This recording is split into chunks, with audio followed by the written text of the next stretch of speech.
I really wish I had a different character going on right now instead of Kashan, but okay, I'll take it. Cupcake this. Wait, I'm sure. Hey, you still have a wish.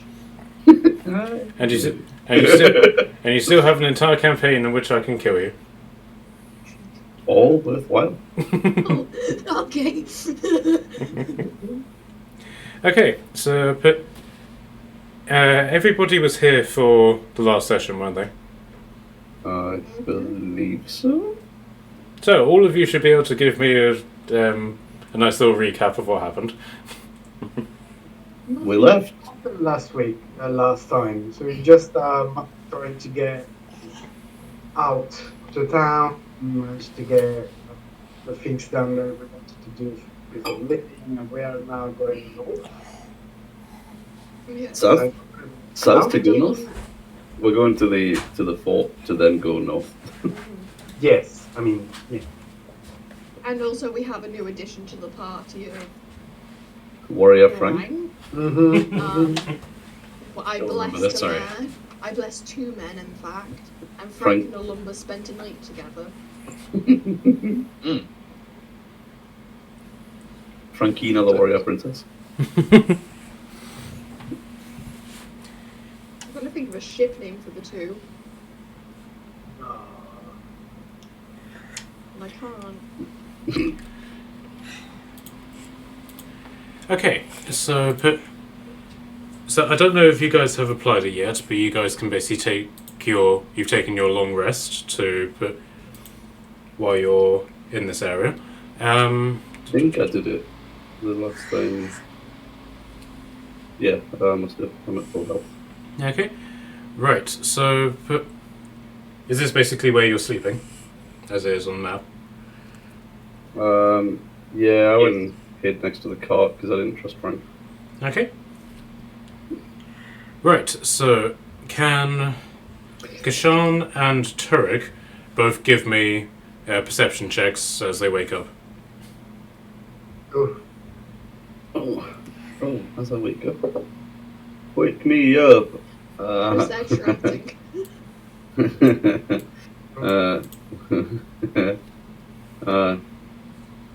Turek, I really hope yours was good. I got it 2. Yes, I've got 19 out of it. Okay, so Turek, you wake up to see Tordum just staring at you, looking hungry, shall we say, and but it takes Kashan quite a while to realise that he is being stared at by Warrior Frank, who is looking hungry for a completely different reason. Okay. Thoroughly ignore this as best I can. I think I'm out of food. I'm sorry, pal. Tordum just simply carries on staring, as does Warrior Frank. But Alumba, do you want to do anything about the fact that your warrior is taking interest in somebody else? I am not the jealous type. More the merrier. Please do something about the fact that your warrior seems to be interested in someone else. Oh no. I'm just a spectator, my friend. That is not how this works. Frank may be my direct responsibility, however, I choose to ignore this. Great. Another child to look after. Okay, so it's now morning. So, but what do you guys want to do anything prior to setting out again, or do you just want to head straight out? I think a nice breakfast is in order before we go. Mm-hmm. Breakfast for the road sounds good. I'm gonna move over to Are there any flowers around the area? Yeah, you can give me either nature or perception in that regard. Good perception, I think. Roll this dice. That is an 18. Okay. Yeah, there's plenty of flowers around. It's mostly thistles and dandelions, but there are lots of flowers around. Can I make, whilst breakfast and stuff's being cooked, and what I just spent some of the dawn doing whilst after trancing, can I make 2 flower crowns? But I'm gonna walk around when they wake up, and I'm gonna like with my hands make a circle above Olym's head and figure out how big it is to make this flower crown. And I'm also gonna go up to Warrior Frank and do the same. I'm gonna make 2 flower crowns, and then whilst they're just like mindfully eating, I'm just gonna skip over, and pop the flower crowns on their heads. Alright, so are you going to do this in a stealthy way or just walk straight up to them and plonk? I sort of, I want to do it in a stealthy way in which a lumber doesn't notice. Okay, so give me stealth and a lumber. Can you give me perception, please? Yeah, that always went badly for me last time. Hey, there we go. 5 perception. 17! Okay. Staying on that. Okay, Doctrine. so you're stealth from a lumber, so now give me a sleight of hand to see if you can put it on his head. 13. Okay. So yes, so you managed to beat his passive perception, I think.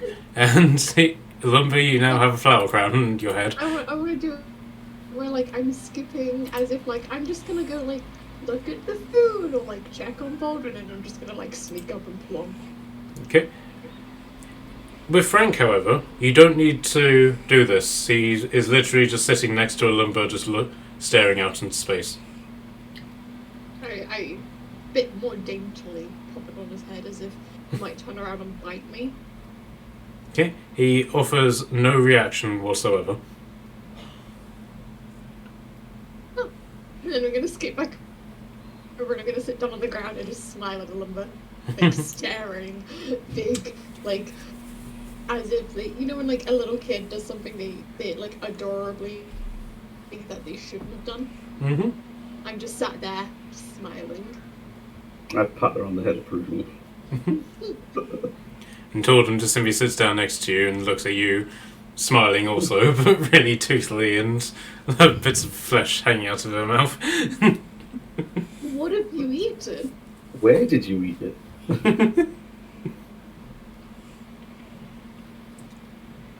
Okay, so but now that you guys have had breakfast, what do you guys want to do?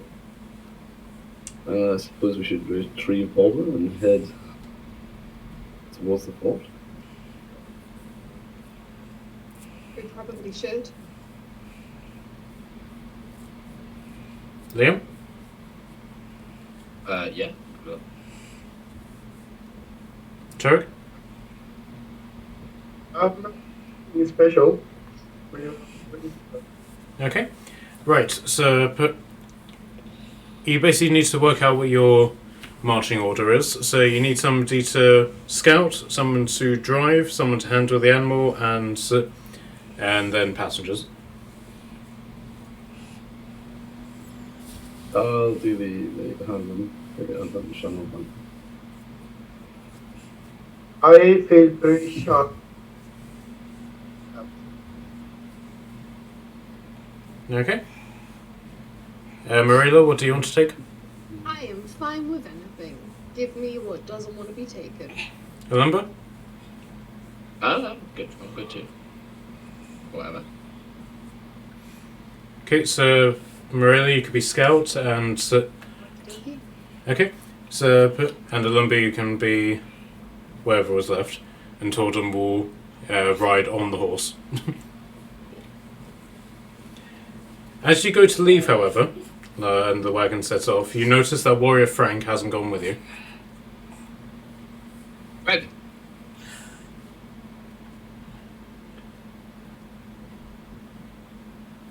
Remember, you're gonna have to teach him like a puppy. I just like picking him. Yeah, Frank. Yeah. So Frank looks up and cocks his head like a puppy would. Can you give me a persuasion check, please? Persuasion. That's a 20. Okay. He's quite begrudgingly falls into step behind the wagon. Good point. Okay, so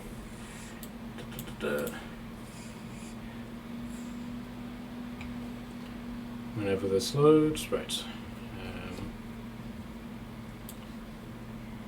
Okay, so are you guys just taking the direct road to the fort? Yeah, so. Probably the easiest, right? Okay. Yeah, we don't have any details to be taken. Okay, so whoever is navigating then, can you give me survival with advantage?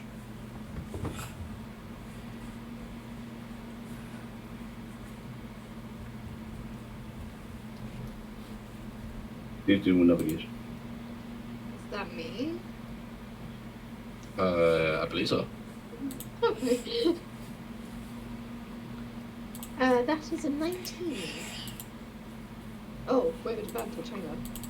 It's still a 19. Yeah. Just in case. Okay, so you don't get lost or anything. You stick to the road. You can see the church that you'd passed before, but you don't take any detours to investigate it. And before long, you arrive at the fort. But instead of approaching the main gate of it, however, like you did before, you're directed straight to the port, or the crossing, as it were, which is beyond the reach of the chain. But from here, you can basically see that there's a long boat put moored to the harbour, and it seems to be taking on the last of the provisions that a series of dwarfs and soldiers are piling into it. And then further out into the centre of the river, you can see an immense longship, which doesn't have any of its sails up, and various people are on the ship just wandering around, putting crates in various places and stacking shields over the walls of the boat itself. Cool. Is the long boat to get us to the big boy? Yes, the longboat will basically take you to the. Is there enough room on the longboat for Bolton? Yes, it will be a tight squeeze, but it is literally called a longboat, so several people can basically use this. In fact, can I get a history check from you?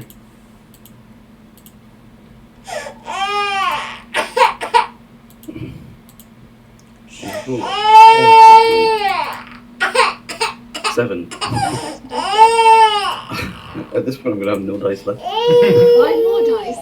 That is what I need to do.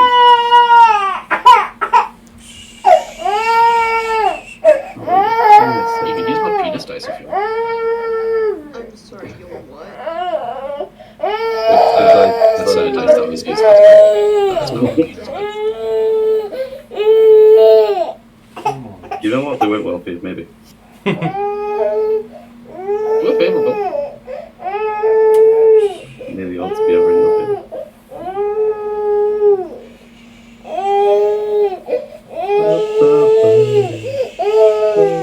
favor. Okay, so what were your scores? I got an 18. Mm-hmm. 7. I got 3. Oh, yeah, be a lumber. Turek? Rolls are good.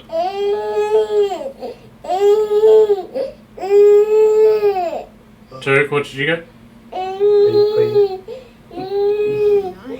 Alright, clearly Turek made us too big of a breakfast, and we are still a little bit dreary from it.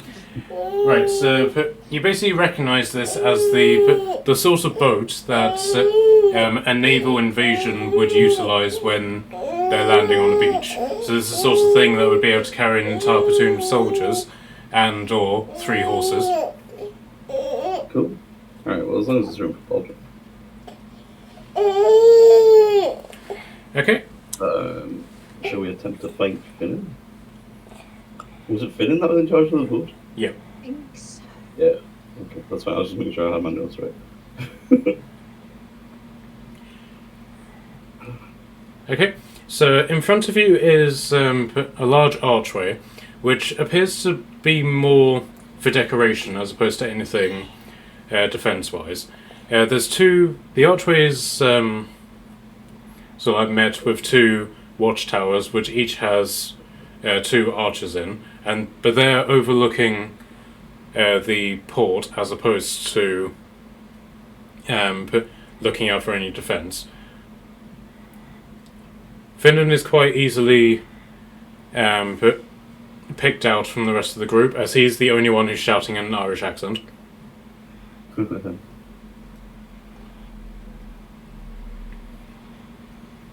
I steadily approach the boat.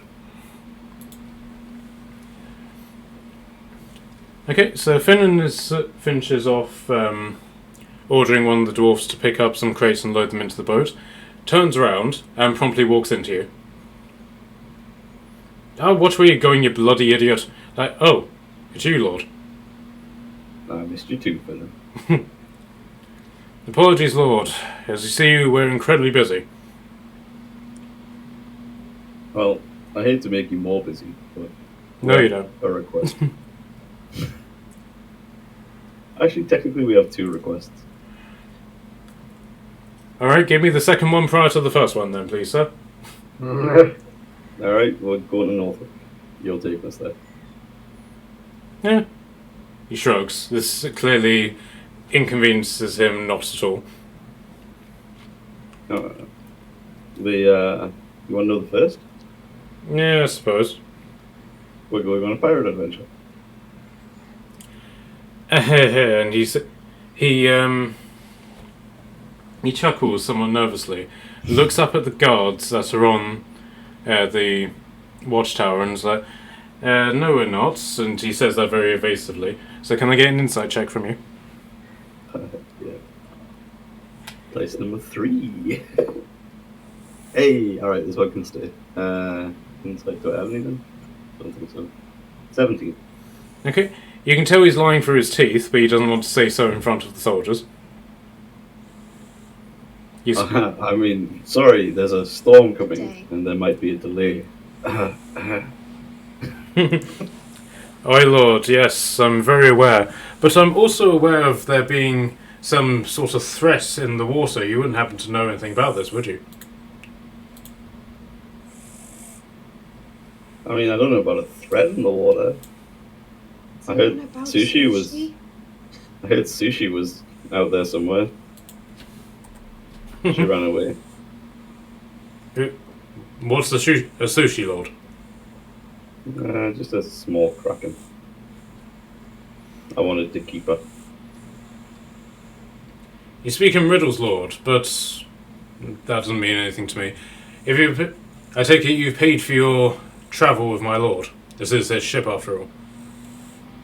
Yes, everything was cleared with Hiroc before we left. Can you give me persuasion, please? I don't think we paid. We did pay. Yep. I paid. We did pay? Oh, I remember we did. Persuasion. What about persuasion? I had some too. 18 on that one. That's dice can also stay. I am currently just working my way through my d20s. So Finn basically just nods and was like, "So, it'd be you lot, the horse, and I see you picked up a new person to your party." Yeah, let's not talk about that. We blame the green one. Hi. Alright then, Lord. I take it you're just bringing what you've got on your backs? Pretty much. I don't think we had anything much left in the cart, did we? Well, I'm afraid the cart will have to stay. We can't put that on the ship. No. We've got a few bits of pieces that are cargo-wise, but. Alright then.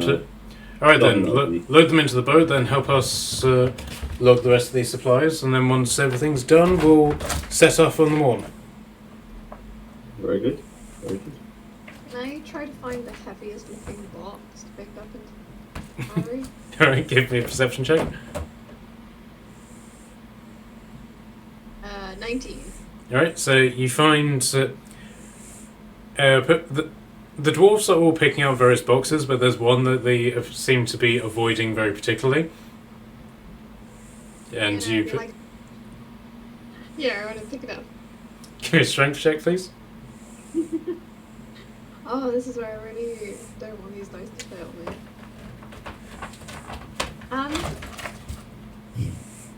What's going to it's a natural one. So we're free. This is the dice I've been rolling really well. I'll leave it. No. Unfortunately, you do your back in as you attempt to lift, and you take 2 damage. I'm gonna be like, oops, this one seems too fragile. Oh, I accidentally took off too many hit points. Alumba, do you want to show off at this point? Walk away. Can I attempt to pick up the same box? Sure. Please fail, please fail. What were you? Just a straight up strength check? Strength, yeah, strength check, yep. 18. Okay. Damn it. Is that plus anything? That's including life plus. That's not enough to lift this box. This thing is motherfuckering heavy. We try together? I could lend a hand if possible. How heavy is this box? Well, wait, what's in the box? Yeah, can I investigate what's in the box? Okay, the box itself is sealed, so in order to do so, you will need to crack it open. We could ask No, something. can I shout over at Finn? Ask what's in the box? Finn comes over and I don't recognise this box. You got a crowbar on you? Do, oddly enough. Alright, let's crack it open in that case.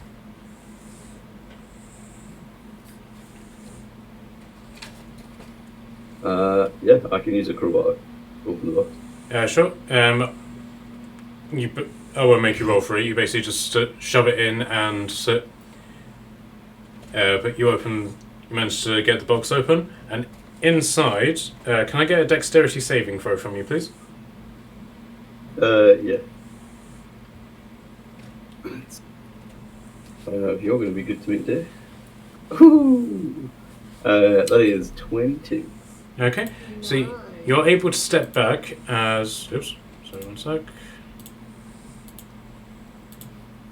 Yes, 20 francs fall out of this box.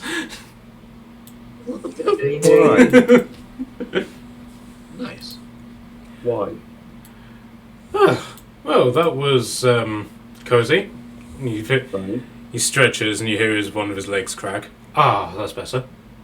I haven't felt so claustrophobic since that, well, yesterday. But still, anyway. Oh, it's you. Hello. Frank, why were there 20 of you in a box? How were there 20 of you in a box? I could draw you several diagrams of how we slot together if you like, darling. Forget everything I just asked. Well, darling, I have to be off. There's several things that need doing, and also several people that need doing. Come on, you lot, and all of the Franks, as they all troop off towards the fort. Confused. I'm not even going to question it. I'm just going to let it happen. So Finn's is looking at this and is like, you know, Lord, there's several things that I like about you. Your ability to kill people, your tenacity with politics, but you guys are some fucking weirdos. They're weirdos. The Franks, we're not. I honestly wish that weren't the case. Well, still, it's a strong box. Nail it back up and we'll throw it in. We could probably do with some... Should we take on any... he looks back at the soldiers at the top of the watchtower. Emergency supplies. Yes. Seems like a very good idea. Let's do that. Okay, so you spend the rest of the day loading up, and the longboat makes several journeys to and fro the ship. Do you guys want to spend the night on land, or do you want to go to the ship? I'm good to go to the boat. if everyone else is. Would Yeah, 100%. I'm gonna. I want to turn to Tor and be like, we can. A couple of us could stay on land if you'd want to. Would you like another night on land before we go into the big sea? Yeah, Tordum would very much like that. So, but also taking Baldwin over is probably going to be a trip in itself. We could Baldwin here on land overnight, and then whoever wants to sleep on the boat. Sleep on the boat, and then in the morning, Tordum and I, and anyone else could bring over Horsey. I'm good either way. I figured I would probably hit the boat and fill Finn in on our adventure to be. Okay, right. So Tordum and Morelli, you're staying on land. Turek, what are you doing? Stay on the boat. It's not really common for me to be on the boat. Okay, and Really excited to be there. okay, and Alubo, what are you and Frank doing? Aside from each other. Well, there is that. Yeah. I am staying put too. You're staying on land. Okay. Yeah. Right, so Kashan, you go onto the boat. Finnan seems to be immensely happy to be back at sea, but to the point that pretty much everything that he's saying, he's saying with rhyme. He's got a lute strapped around him, basically like a guitar, has its band around it, and pretty much everything he says with the strum of this lute. It's the first time that you've seen him with anything other than weapon in his hand. Fully ride on the vibes. So, Lord, but now that we're safe from the ears of unwanted visitors, what is this plan of yours? Well, we don't know too much as of yet, but we have the location of some treasure, apparently in an area that has had some pirate activity recently. Indeed. Well, the waters north of here and out into the open are fully under pirate control. It's the only trade lane between us and the Sword Coast, so there's a lot of ships that come through here. But, thankfully, because of that threat, the King has given us leave, so that should we encounter any pirates, we are to fight them, take their ships, and recover them in the name of our King, obviously. So, to that end, I propose that we take the long way around the island. We'll head east, head out to open sea, and then take the northward route around the island, and if there's time, stop off for your pirate base, and then take it from there. We'll head back west upriver, and stop off for Northwick to pick up our troops, and then you can disembark. That sounds like a great plan. So tell me, where is this base that you are so fond of mentioning? I will show him. Did we mark it on like a map? We got given a map, didn't we? Right. Like, okay, You did. Unfortunately, I didn't. So, so it's basically here-ish. Cool.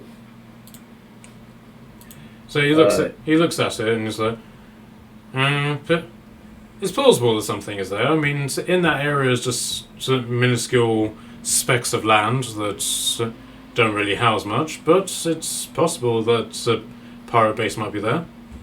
But yes, we can check that out, Lord. Oh, it's always worth checking, right? Of course. Worst case scenario, we find some pirates, take a ship or two, and well, take a ship. Okay, so you don't need to take a long rest, any of you. Oh wait, Morelli, you can just heal yourself.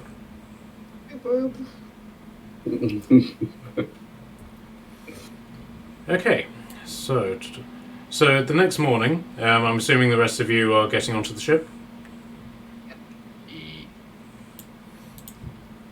Okay. Right. So, but when you get onto the ship, Baldwin is immediately escorted below deck. But there seems to be a particular area which is reserved for horses, but as there is already another horse there. The other horse, however, doesn't look particularly healthy. So, Okay, so but it's very clear to you immediately that Finnan is the captain of this ship. But he then has Ivar and Rolo with him, who take their positions at the rowers' benches, and then there also appears to be several other Danish dwarfs there who you haven't met before, along with a bunch of Saxon warriors and archers, both a combination of elves, half-elves, and humans. cool. What's the diversity on this ship? So as morning sort of breaks, and you guys board, but the ship is immediately thrown into action, and Finn starts issuing orders for the ship to cast off. But all of the rowers take their positions. Do any of you want to assist them with this? Yeah. Yeah, I guess so. Good.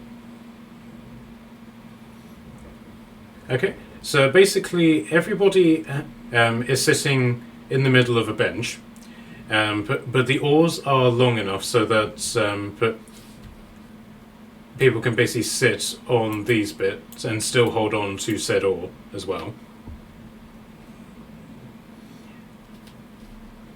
So Tordum, instead of helping, is going to crawl inside her barrel and hide amongst the barrels. Oh, poor Tordum. Love that for them. Over there. Marilla, you go do anything?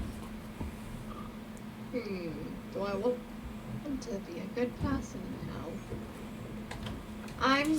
I'll sit next to someone who doesn't look like they need as much help. I'm just gonna hold on and I just want to be like watching the waves and like looking for like any like rainbows that shine off the waves. Okay, so once everyone is settled, Finnan steps up at the top of the ship and basically shouts out to everybody. And so, right, lads, may our journey be fraught with doom, gloom, horrific sea waters, storms, sea monsters, and other types of bastards that are going to do their utmost to kill us all and give us a brutal death. And then may we all live to complain about it bitterly in our old age. Let's set sail. Nice. Okay, so he then shouts out for everyone to man the oars, and then he blows his horn. As you guys begin to depart, basically you guys are you're moving in the direction of the ship, but you're basically all rowing backwards, if that makes sense. And Finnan appears to be acting as a sort of like navigator, indicating to the oarsman who is here as to whether or not they need to steer at all.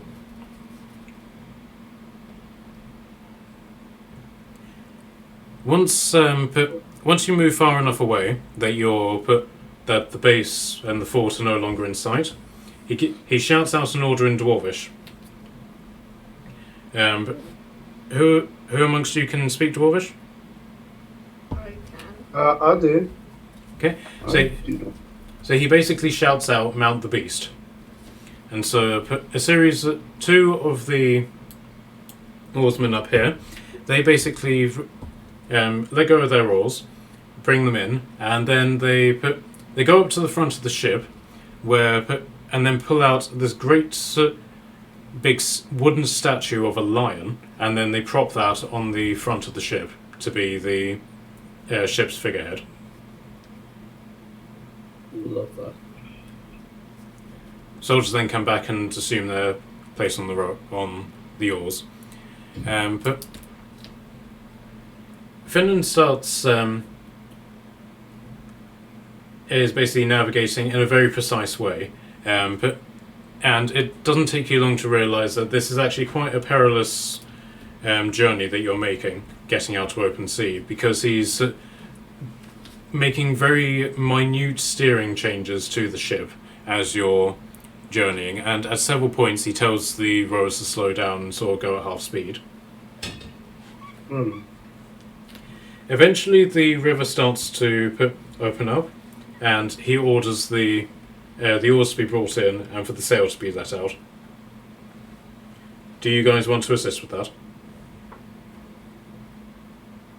I'll get out of the way. The sails. Okay, Limbo? Go like I'm like. Yeah, I can do that, yeah. I just realised Frank isn't here.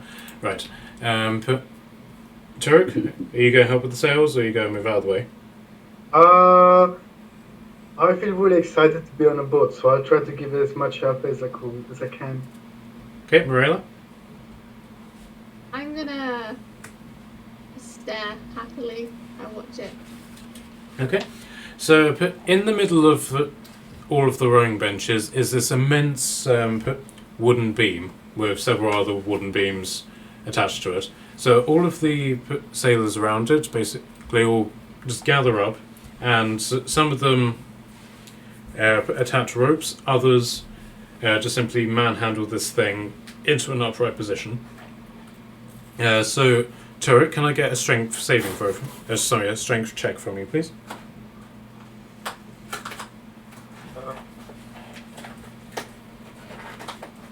Oh wait. Oh well. 9. Okay. So, fortunately, it's a group effort, so everyone's able to push up. You do slip, however, given that the deck is quite wet, but there are other people to take over immediately. So, once the ship's sail is up, various ropes are then attached from the mast to the walls of the sail, and various iron clamps are put into place to hold the sail up. And then once the wooden beam is up, and then the sail is unfurled, the ship then takes the wind, and all of the rowers are then free to do what they need to do. They're all still sitting on their benches, ready to take the oars in the event that they need to, but the ship is now moving under its own steam.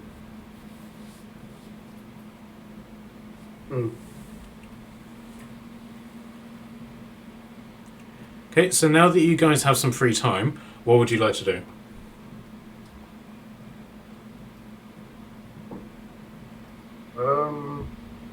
Is there anything interesting to do on this boat? I mean, does he have any entrance for inside? So, does he have any? Like to go underneath the boat. I don't know what's the actual name of it. A diving bell? He doesn't, but there's not that you can see. But if you wanted to dive into the water, then you would need his permission. Otherwise, the ship might leave without you. No, I'm okay to be dry. So, what was that? I'm okay to be dry. It's fine, don't worry. Okay. Marilla, what are you doing? I'd like to just stand at like the side of the hull.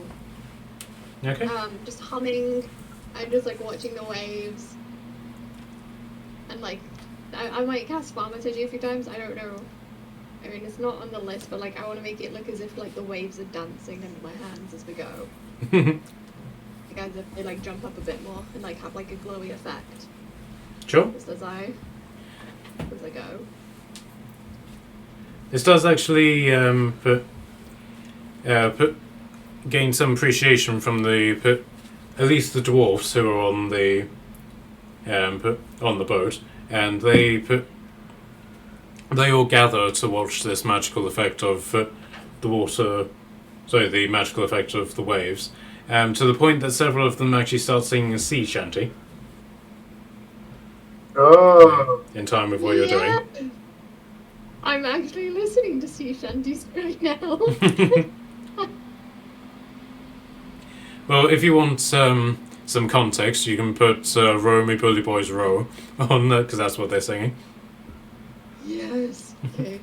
I want to hear from you. Oh God. Let me get the lyrics up. Oh,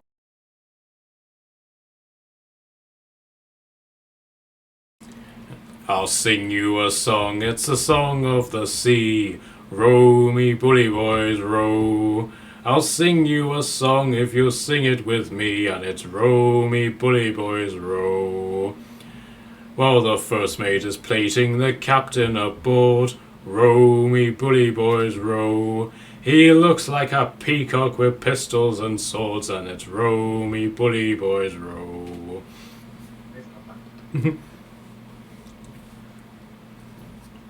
Love that. We. And this actually goes on for quite a while. It seems to be a song that goes on for quite a while, as shanties do. But it gets to the point that Finnan then joins in with his lute, and then he starts. The captain likes whiskey, the matey likes rum. Row me bully boys, row. Us sailors like both, but we can't get us none, and it's row me bully boys, row. I absolutely love it.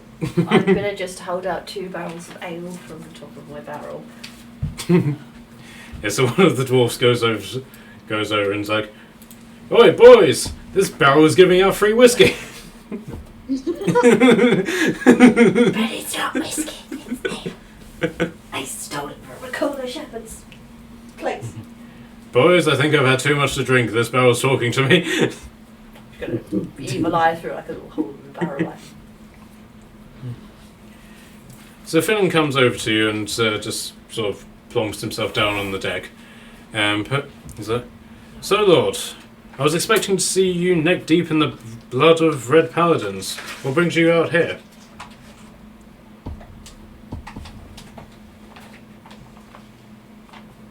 Stuff. We have other responsibilities to the rest of the realm. We dealt with the monsters in Aquavia. The politics is unfortunately down to the king. I suspect that must have been a hard decision for you. Harder than I anticipated. So what was that? Harder than I anticipated. Well, you're heading to Northwick, so where will you head to after that? That's a very good question. We'll see what the situation is once we get there. But we do have some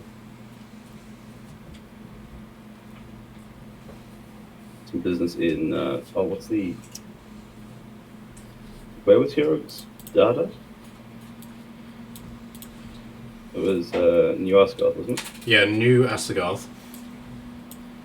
Right, so I'm pointing at the city, but there isn't actually a city in New Asagarth. It's basically just a collection of different towns and villages. This area just happens to be where the largest collection of towns and villages are. But, And then the land itself is sort of split along that line, because the New Asgardians control the top, and the Celtic forces of Blue Moon Spire control the bottom, and they are both at war with each other. next.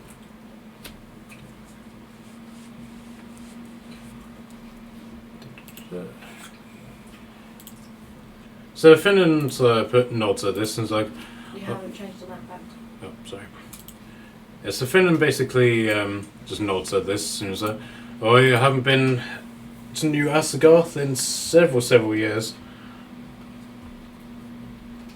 In fact, I only visited the place once, and that was whenever I signed on with Hiroc. Now look where that ended you up.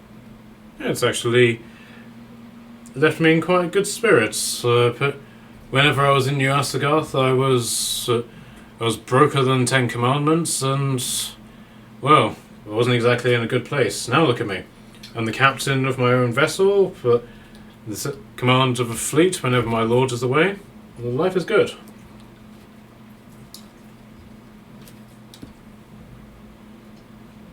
Well, here's to a fine adventure.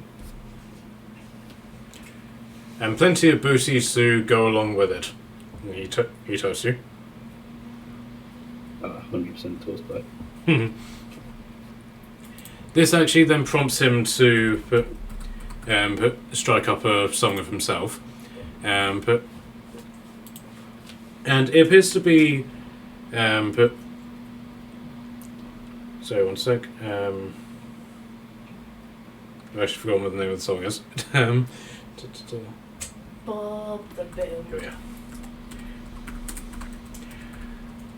It's an incredibly fast song. Rock the door.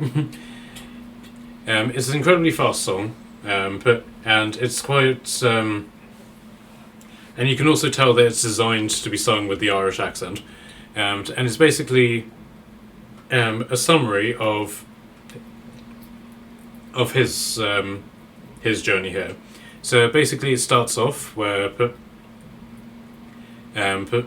he basically came of age and decided to go off in search of adventure, left his family and journeyed to nearby town of Dublin, which is in the Icewind Dale, where he then started looking for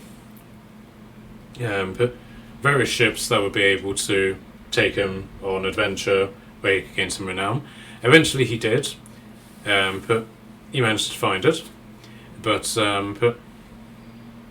managed to establish himself a commission.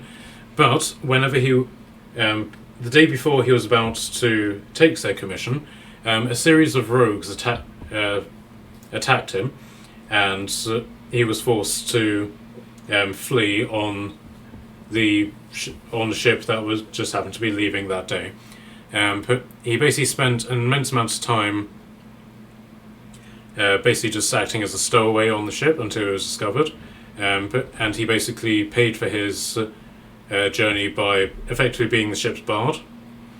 But then whenever he basically landed, which was basically in the Sword Coast, but he was in such a foul mood that he basically started attacking everybody and anybody in sight, until he was exiled from Waterdeep with bounty hunters after him, and he then came to New Asgard, where he signed on with Hiroc and has been with him ever since.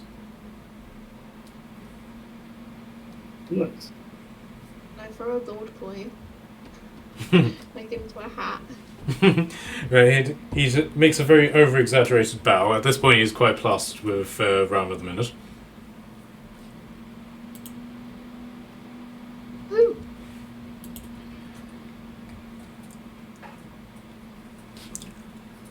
Tell me, lords and lady, are you a fan of the riddle?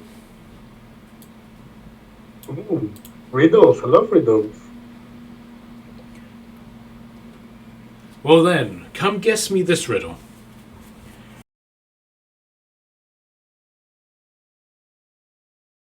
I think David knows what this is, but Kashan definitely doesn't. So was that? I think David. I think David knows this, but I think Kashan definitely does not. I started writing notes and I was like, what beeps? Hold on, I'll And it says,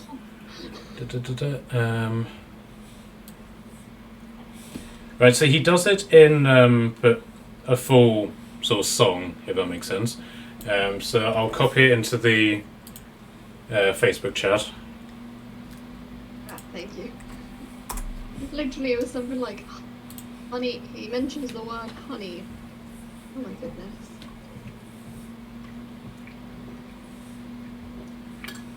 Okay, we got to solve the riddle. It's up to you.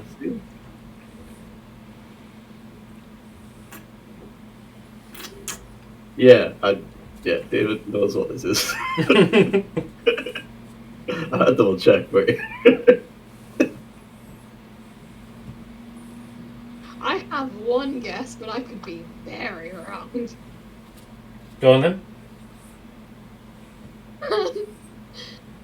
I I'm gonna splash some water. Be like, is it water? Finland lets out a hearty laugh and says, not even close. Cool. I have no idea. That was my one guess. Lumber, do you want to try? I couldn't even know where to start. I'm gonna send you a link shortly, and you'll love it. It's not a real riddle. I know nothing of riddles. I suck. Turek, do you want to try? I'm rereading from. Sure. Give me a few minutes. David, do you want to message me where you think it is? Yeah. I don't know if that's actually the answer to it, but I know what the thing is from. And I'll also send you a link to where I know it from.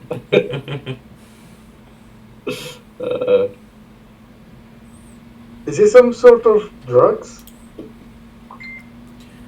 Okay, I can tell you you're 100% right, David. Did he send me the link to the video? No, you just answered it. What on earth? Sweeter than honey and stronger than steam. Put I'm gonna let an you- Irish accent to it. I can't do an Irish accent. I can only do Scottish. I have the link ready to go into the Discord to where I know it from. But Oh, even my head can't do an Irish What do accent. the Irish like? What, it's doing the awfulest thing like Jacksepticeye. What do Irish and pirates have in common? Oh, yeah. it's something very Irish. Is it like... The Scottish have it Remember too, really of a guessing. sorts. As do the Texans. Yeah. So wait, is it... Oh, I think I know. I don't think Morella would know the answer, but I think I know what it is. It came out of a barrel on the ship. Yeah, okay, I am right then. Okay, wow. Right, so I'll allow those of you who think you know what it is. Give me a wisdom check to see if your character would know, and if you get high enough, then you know what it is. Well, shouldn't I know what it is because I'm the one that gave it to them? Yes. Alright, this is my new favourite dice tonight. I got a 19. Because Sean knows. I do not know. Okay. Right, this is a clip from something as to where I know this from. It was like a fucking... I don't even know how to pronounce the dude's name. Hosea? However you don't pronounce it. But he done a live set, and it was halfway through you going through this. I'm like, I know some of those lyrics.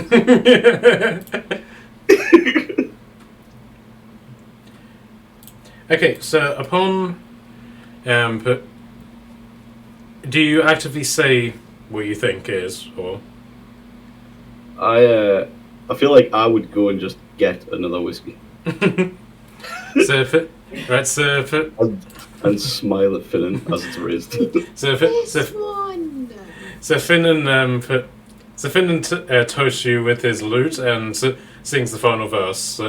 So stick to the creator, the best thing in nature, for sinking your sorrows and raising your joys. For there's nothing like whiskey to make maidens frisky. It soon separates all the men from the boys. Oh. If you'd have said Hosea, I would have known exactly what it was. Have we lost Leon and McKellen? They've gone very quiet.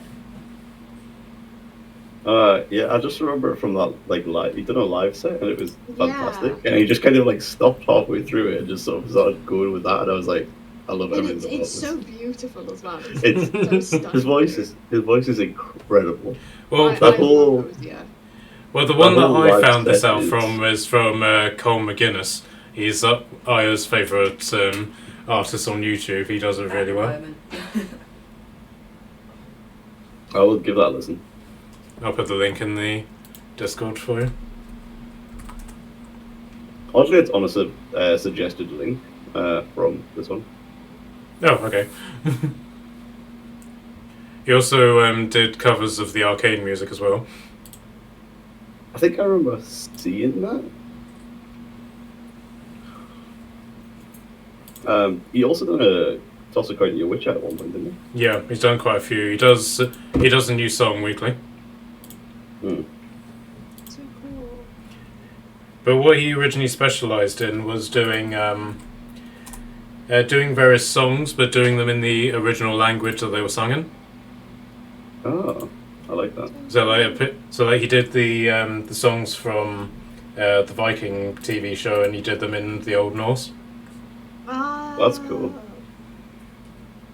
He does music with a person called Melinda. I really like their music. He did a number of songs for Critical Role as well. Yes. Hmm. Okay, so Finnan finishes his song, and everybody lets out a lot. All of the dwarves let out like a hearty laugh at this. Finnan then reaches into one of the barrels over here and pulls out not necessarily like a potion-sized bottle, but more like a scientist test tube sort of thing. And he gives it to you, Kashan. Your reward, Lord, for solving the riddle. Test tube? Is it a shot? Yeah, it's effective. It's got a beautifully golden liquid in it, and you basically guess that this is a really high quality whiskey. I ask if this is for now or for later. Well, you can have it now, Lord, but you may find that you will have need of it later. That's whiskey. That's 3 parts whiskey, 1 part greater potion of healing. We'll keep a hold of it. So if you want to add a greater potion of healing to your inventory. I will do such and make a note that it is 3 parts whiskey.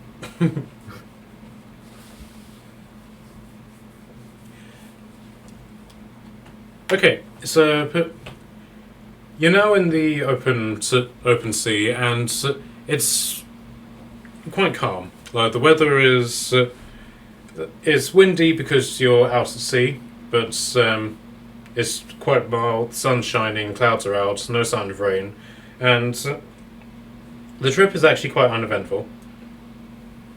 But the oarsman is having to is hard at work keeping the ship straight because it drifts every now and then. But other than that, you seem to have quite a nice trip. The day comes to an end, and Finnan orders the sail to be drawn in and for the anchor to be set out. He seems to have this particular superstition of not sailing during night. Why? You may call me a coward if you want, Lord, but I refuse to set sail during night. Anything could come up on a ship in the darkness. Mermaids, krakens, franks, anything could happen. But surely being still would make that worse. Not necessarily, until you put, as he says this, the braziers that are around you all, at the various parts of the ship, they all are lit. Should a threat emerge, we'll be able to. You right? Yeah. Should a threat emerge, we will act on it accordingly, of course. But for now, let's take supper.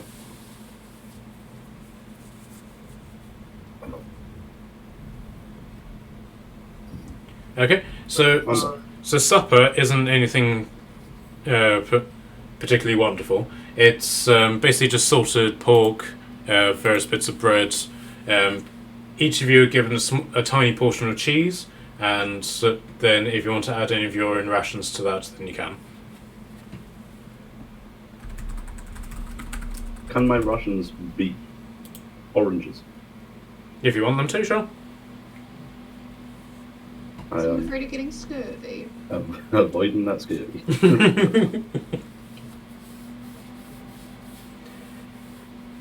Need that vitamin C when you're out on the salty sea. Okay, do any of you want to do anything while you're out at sea in this regard? I don't imagine there's much I can do sort of smithing wise, is there? Unfortunately not. One of you will need to check up on Baldwin at some point, but other than that, I will. I'll go check on a horse. Make sure he's okay and that the other one isn't being mean to him. okay. Alumba, do you want to do some puppy training? Ooh, yes. If necessary. It feels necessary. Does it? It feels necessary to me. Okay, so what do you want to get Frank to do for you? Am I allowed to say that?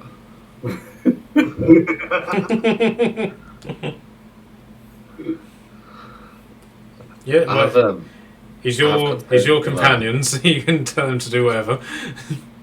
Well, is he fully compliant? Basically, when you haven't given him an instruction, he basically just stands on the spot and just stares out into space. Cool. Okay. But to any instruction, he will comply. So far, he has, yes. Oh, right. Okay. So potentially, no. Okay, I'll leave him be for now. I think he's alright for now. We'll see when it comes to it when I need him to do something. Okay. Okay, so Gashan, you go down to below decks. Baldwin is incredibly restless, and quite agitated. The other horse seems to be quite chilled out. There is a member of the crew down there who's basically just strumming the old song on his own lute, but other than that, he doesn't really appear to be doing much. I will go up to Baldwin and attempt to settle him. Okay, give me an animal handling. Si, senor. You know what? Let's risk it and get rid of 2 more dice if needed. Okay, one of them's going into the dice bin. The other one, however, is a 18. Alright, so that's enough to calm him, and he eventually starts eating out of this sack of horse feed, which is just nailed to the wall next to him, and just sort of hanging open. By the looks of it, he hasn't been eating at all over the course of this day.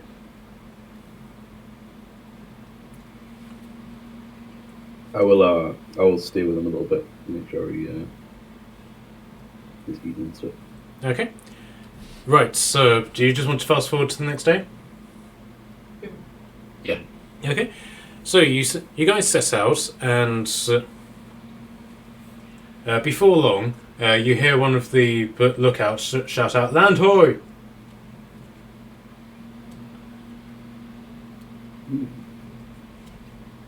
I wonder what that. So Finn sort of orders the ship to take up the oars, so the crewmen take down the sail and throw out the oars, and they're able to sort of keep the ship in place. And he basically climbs over to the front of the ship, and he appears to have. Do any of you have telescopes on you? No. I'm going to assume not, but I mean, let me check. I've been surprised before. I do not have a telescope. I'll be back in a few minutes. Sure. Okay, so he pulls out what appears to be a long pipe that has glass on both sides of it. None of you have seen anything like this before, and he looks through it and looks in the direction of the island, and that's ahead of you. And you can see what Finn meant. This is a really insignificant speck of land. It's more like a pile of dirt which has just risen above the water level. However, even from here without the telescope, you can see signs that there's a ship somewhere in the vicinity of the island.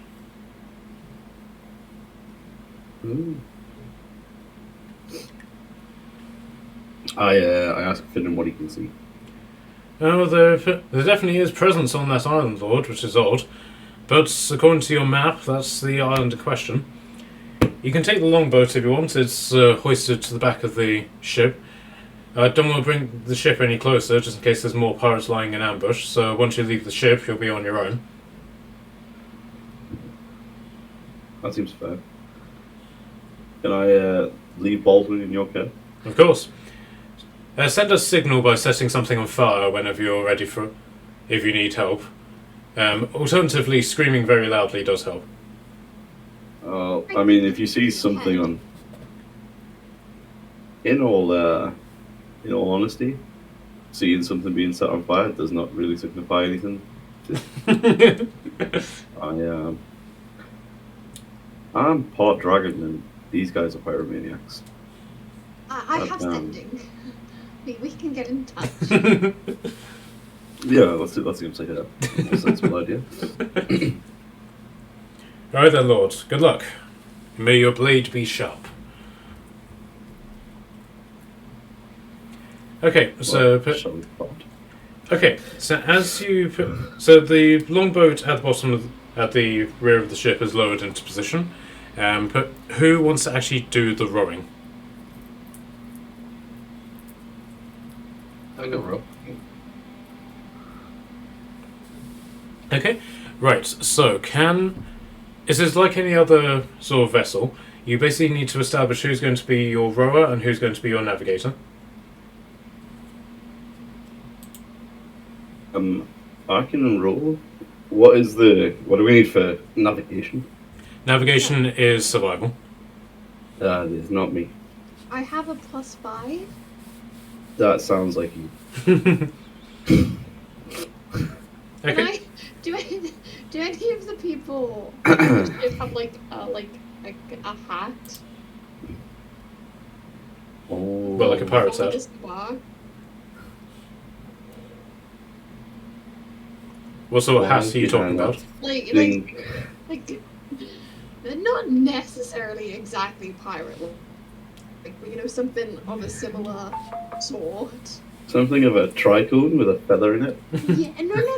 I can have anything if you don't have to have a feather. I have a quill I can poke in. We will come back with a feather, but it doesn't necessarily need to have one right now. Yeah, I have. I could stick some incense into it. Oh, I'm so glad you don't have like an Aracogno with you in this group. Oh, no. I have an eagle feather pen. I'll just stick that into the hat. Okay, so now you don your new hat. Give me a survival check, and Kashan, can you give me a strength check? Yes, sirree. Alright, last dice of my box to use. So this is going to go one of two ways, guys. While you're rolling this, now for a word from our sponsor. This video is brought to you by Home for Dice. Multiple dice are routinely abandoned after failing to do their roles. We're founding a charity to bring an end to their suffering by throwing them in the microwave or flushing them down the toilet. Oh, microwave. I didn't never think about it. Why have I not thought about it? Alright, just don't do I metal usually dice. just put them away from the window. Yeah, don't do metal dice. Don't do metal dice. If your house blows up, it's not on us. Unexplained fires are matter for the cause. T's and C's apply. Please send all legal correspondence through, Frank. I got a natural 20, Okay. which makes it a 22. I got a 14, which becomes 19 my strength modifier. Okay, so Marilla, you are able to notice that the area is actually riddled with shallows and rock outcroppings, so you're able to navigate that, navigate the ship through that, the boat through that, and Kashan, because of your strength, you're able to make quite good time in regards to this, and you guys basically wash up on the island at quite a decent speed. Nice. So as you disembark from the ship, you can see that the ship that you saw from Finn's ship wasn't actually at sea. For some reason, it seems to be buried on the island, with the mast and sails at full billow, but sticking out of the ground. And the anchor has been laid, and is dragged across the floor. And you appear to be looking at what looks like the contents of the ship, but on ground level.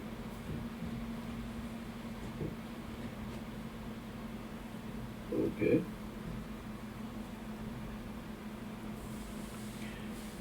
Can I get all of you to give me a perception check, please? Yes.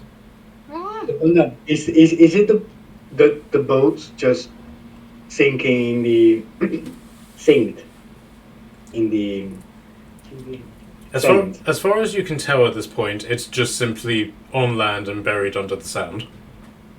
Hmm. I got a 12. Sure. I got a 20, not natural. got an 11. Look at that! I rolled a 1. Oh no! Everybody but me is distracted by the boat. Okay. You are able to immediately spot that several pirates have actually buried themselves in the sand and are attempting to jump out at you. But see, you know that they're there. Are you going to do anything about them? Are they attempting to jump out to like attack or? That's your impression. Okay. Are you gonna tell us? I mean, maybe. I'll make it. I'll make it subtle, and I'll say that like, does anybody else see the heads popping out of the ground? And then I'm gonna fire breath in this direction. Oh. Oh my goodness. Alright, give me a fire breath. So it's a 2d6. This is the point where we get rid of some d6 too. I'm 2 4s. Okay, so oh, hang on, 3d6. I am level 6 now. Ooh, and a 6. So what's that? 8, 14, 12, 14? 14. 14 fire damage, half of which if they succeed dex 15 save. Okay. Given that they're mid-jump at pouncing at you, I'm going to simply say they failed. That makes sense. So these guys are retreating from the fire, having been burned. These guys see this and immediately rush over here. You can see that there's a table over here where various people who are in a sort of more higher up attire than the rest of the pirates are sitting, and they all throw their stand up, knocking over all the chairs that they're sitting on, and all draw their swords. This one comes over, and he's a dark elf who is dressed in a black outfit. It's angry. Who are you, and what are you doing here? Why are you setting my men on fire? That's my job. Hey, I'm I'm sorry a that regular.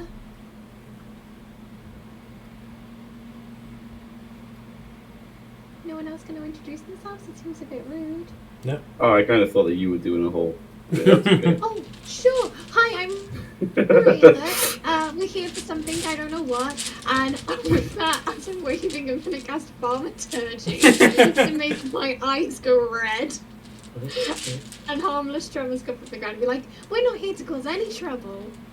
And then I'm going to look at Kashan, still waving at the pirates, and like, did I do a good job?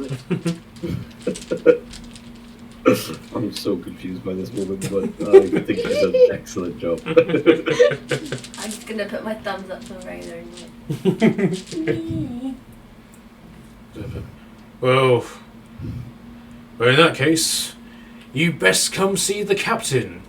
Just don't incinerate me. So Well, you don't jump out of the sand at me. I don't breathe fire. Seems reasonable, right? So he turns to one of the sailors, who then goes rushing over here. And you see that there's a slight rocky hill up here, And you can also see that there's a number of people up here who appear to be sitting on very comfortable chairs. And there's also the ship's steering wheel, which is seems to be firmly set into this hill as well. What is going on this island? So, do you say that out loud? I mean, yes, but like not like loudly. Like enough for the group to hear, but I don't feel like it was enough to go around. Okay, so as you say that, a very large pirate steps out and stands quite impressively at the top of the hill. Let me just find where I put them. Yeah, here we are. You can see that this person is a tiefling straight away by their red skin and their horns, but they're dressed otherwise in purely stereotypical black pirate outfits. Strangely enough, though, he did seem to hear you, and he looms over from the top of the hill and says very aggressively, "I'll be asking the questions around here," and just glares at you for a moment. Shivering. Then after a moment he relaxes and is like, "No, actually, yeah, go ahead, ask your questions. I didn't have one prepared." I like this guy's hat. So he steps down from the hill and comes over to you and says, "Oh, you like it, do you? Yeah, I got this from the previous person who was captain. Yeah, he was a nice guy. Shame he got decapitated, but still." Wait, I've got a question now. Yeah, who are you and what are you doing here?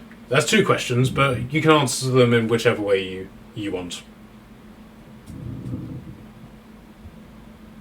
Do you want to tell him what I'm looking for? Probably not. He's a pirate after all.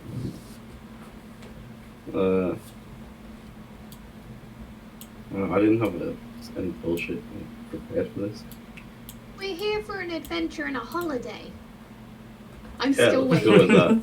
that. I'm like still smiling. My eyes are still red. This arm is strong still. We're here for on holiday. When do I Aye. stop waving? Side eye, and just be like, yeah, holiday. A holiday here, and as he asks this, this guy, for no apparent reason, shouts out, "Land ho!" We're on land already. You realise that, did you, genius? So the captain goes, so the bosun basically turns around and is like, "Stop that! Stop that this instant!" So why exactly do you feel that this is an appropriate place for a vacation spot? Well, according to the map that we had, it was an empty island. I see. Yeah.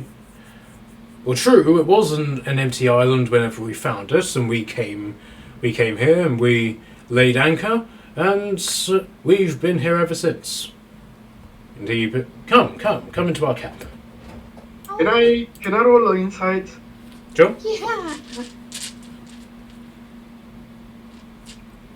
I want to know how long they've been Well, here. still nothing is a 10.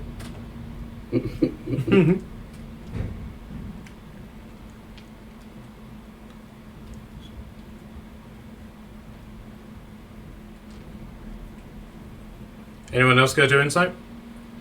I sure will. I'm not going to bother. That's only one more, an 11. Okay. Oh, I got 18. You got 18? Okay.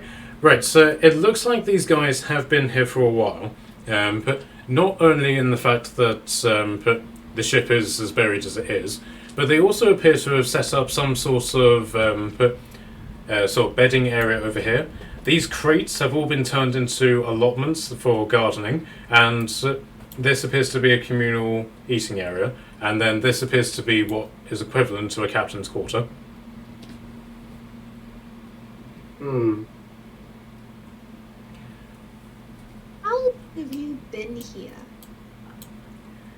So the captain gestures you over to the table. So do you want to sit on the stools?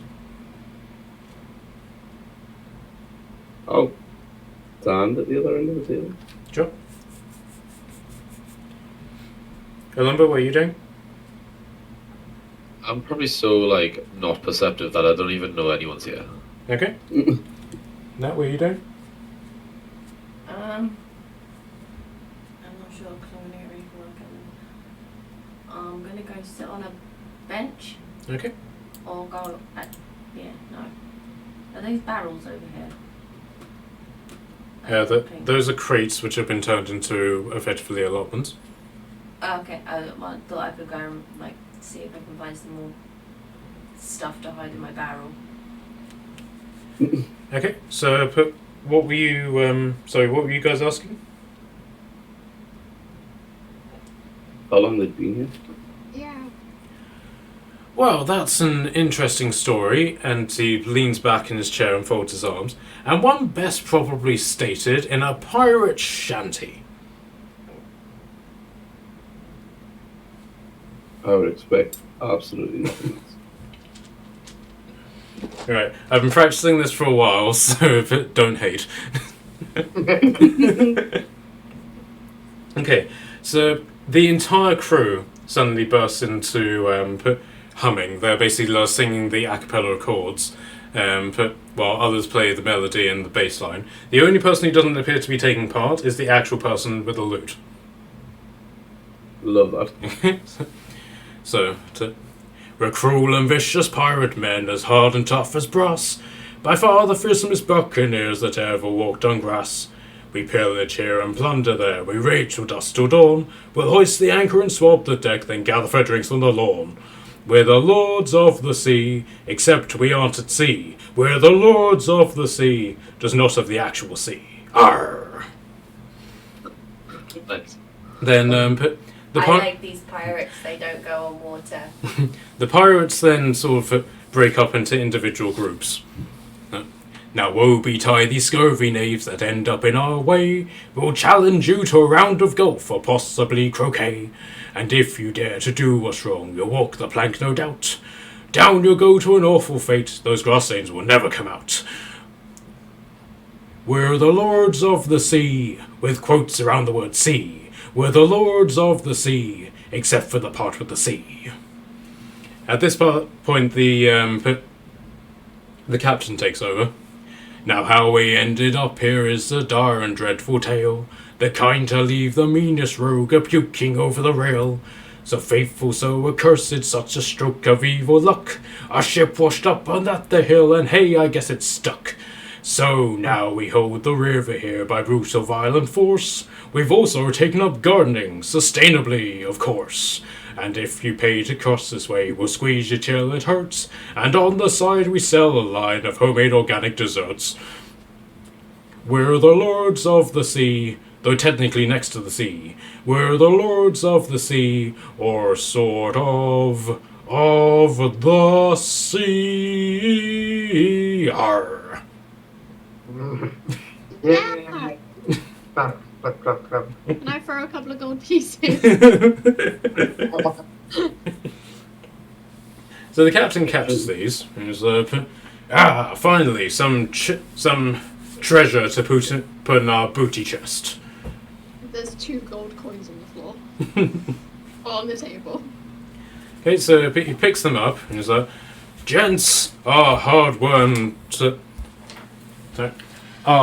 troubles have resulted in hard-earned reward. Time to put this in the chest. Who has the key to the chest?" The pirates all look around, then make non-committal noises. "Really, guys, this is the 3rd time this week."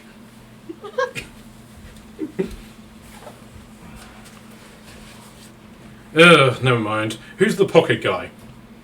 The pirates all look around again, make non-committal noises. Ugh, for God's sake. You see what I'm working with here? I am deeply saddened by what you have to deal with.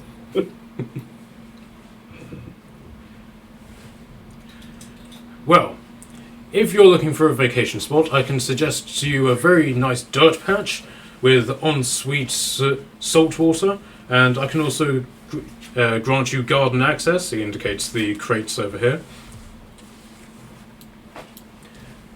And I can give you the full pirate experience if that's something that you're interested in.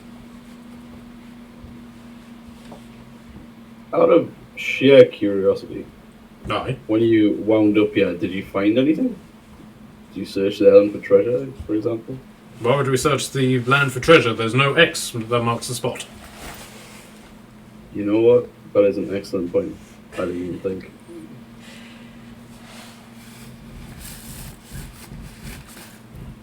And then the bosun comes over and scratches his head.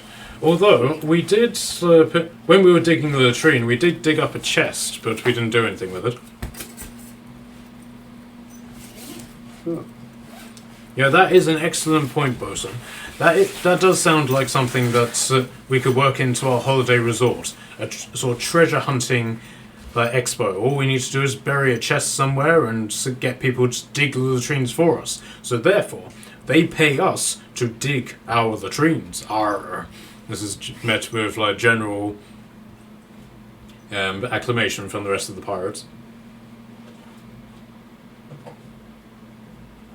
I fully support him in this decision. I even offer to be the person to try this situation for him. Well, yeah, okay, you bury the chest you found. We'll dig it up. We'll see how it goes. How about 5 silver a piece for our treasure hunting experience on our here island? Do I get to top up my beer crate? How about I give you 2 gold instead? Aye, that works, because we can do math.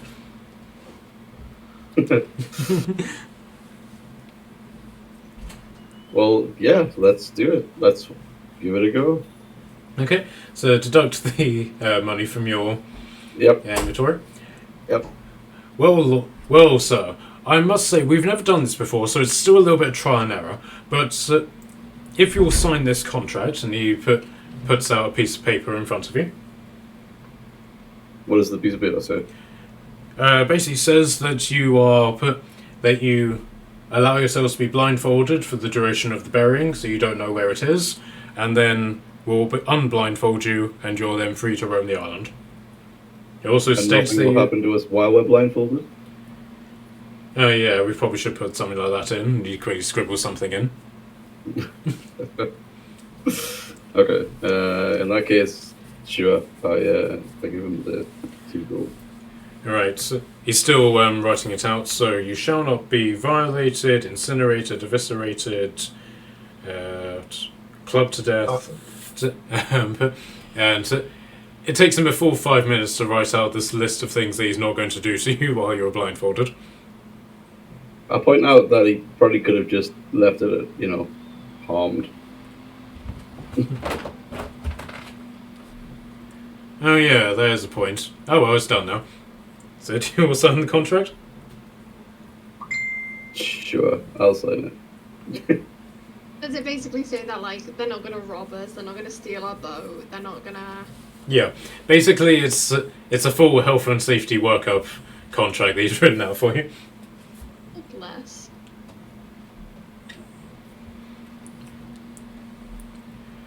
Alright, so the crew come round and they basically blindfold you. But can I get what would it be? Can I get dexterity checks from each of you? Just flat dice, sorry. Yeah, please. Oh, yeah. Oh, and I drop your dice. And it is dark in here. I am Ooh, 21. unnatural 20. 14.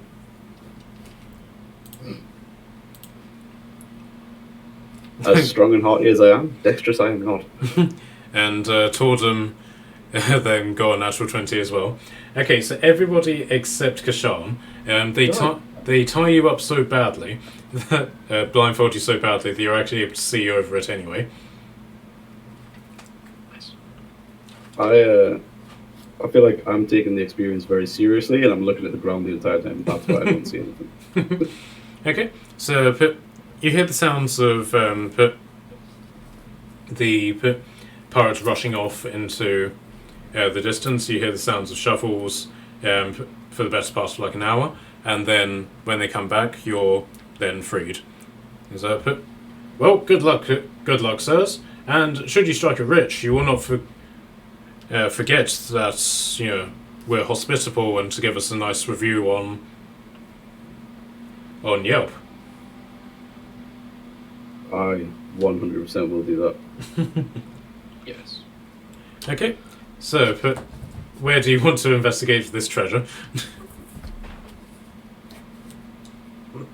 Well, I genuinely didn't see, so I'm going to look to the group to see how well they identified.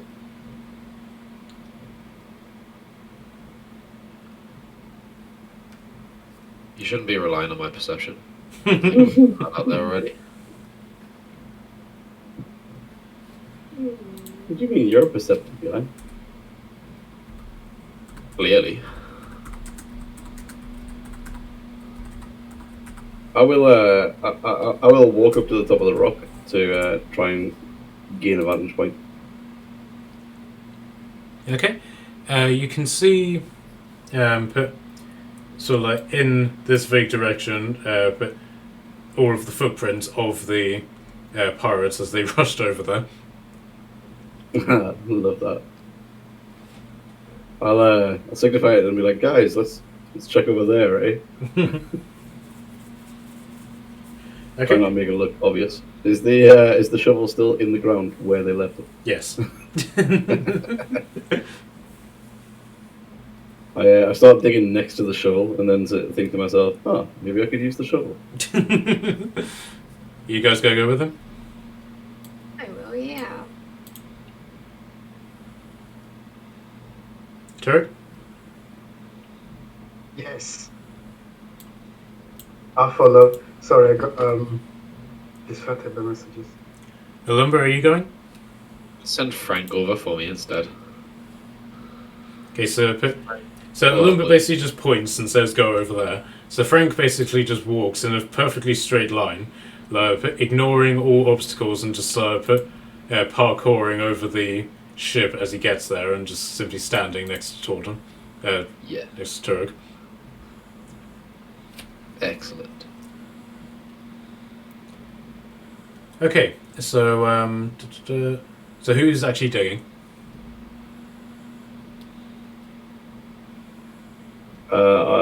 Yeah, I mean, I will pretend to dig in the wrong location, like make a song and dance out of it. Okay, so you're basically digging here. Yes.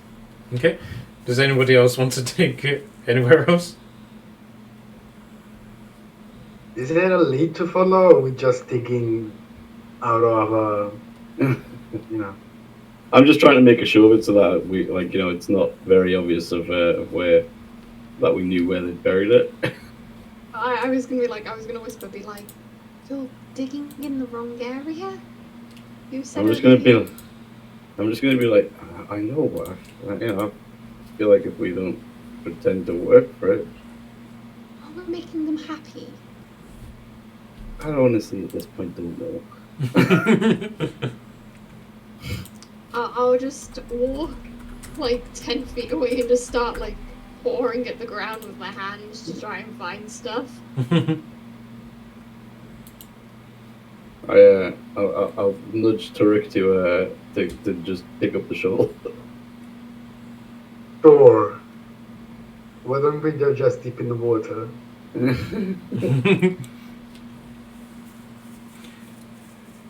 Okay, so Lumber, are you coming over as well? Yeah, why not? Okay, so you all eventually start digging, and without pretty much any effort at all, more the case of the sand blows off of the chest that they've just tried and buried, but you uncover the treasure chest.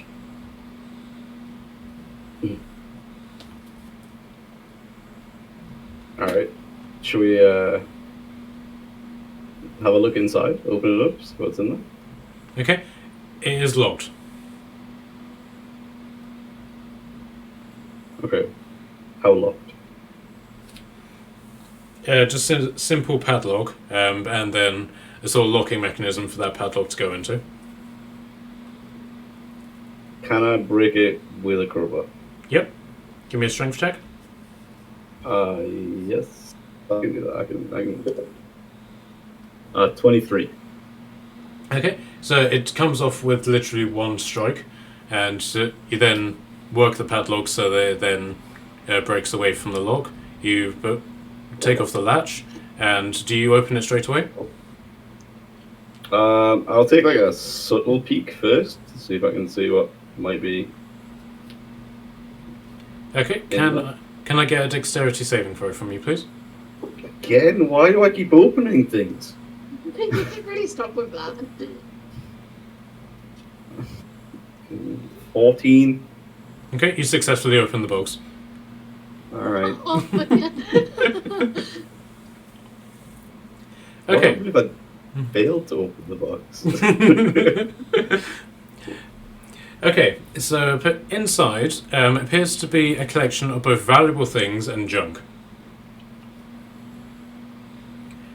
So, the thing that immediately takes your focus are the 5 bars of. So, it's basically 5 bars, and they're 6 inches long, and they're made of pure gold. Shit, Christ. Okay. Then inside there's also 2 silvered axes.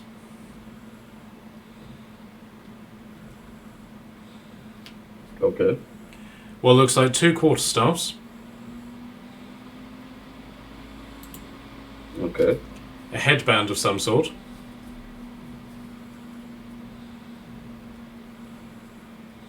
Hang on. I'm keeping notes. Headband? mm-hmm.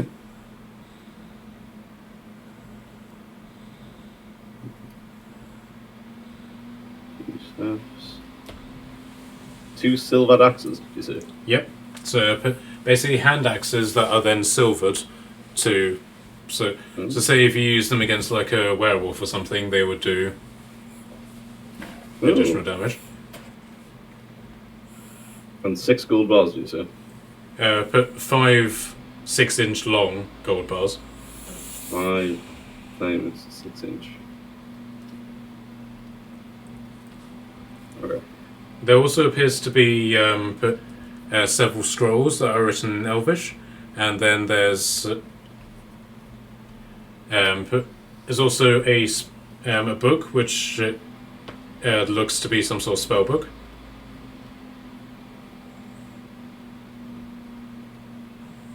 And then a small pouch of gems. Okay.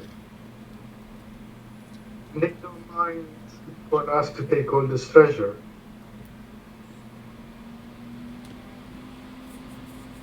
It's up to you on how you feel about that. As far as there's no sign that they've attempted to even look at what's in this chest. And according to what the bosun said, they dug it up and didn't know what to do with it.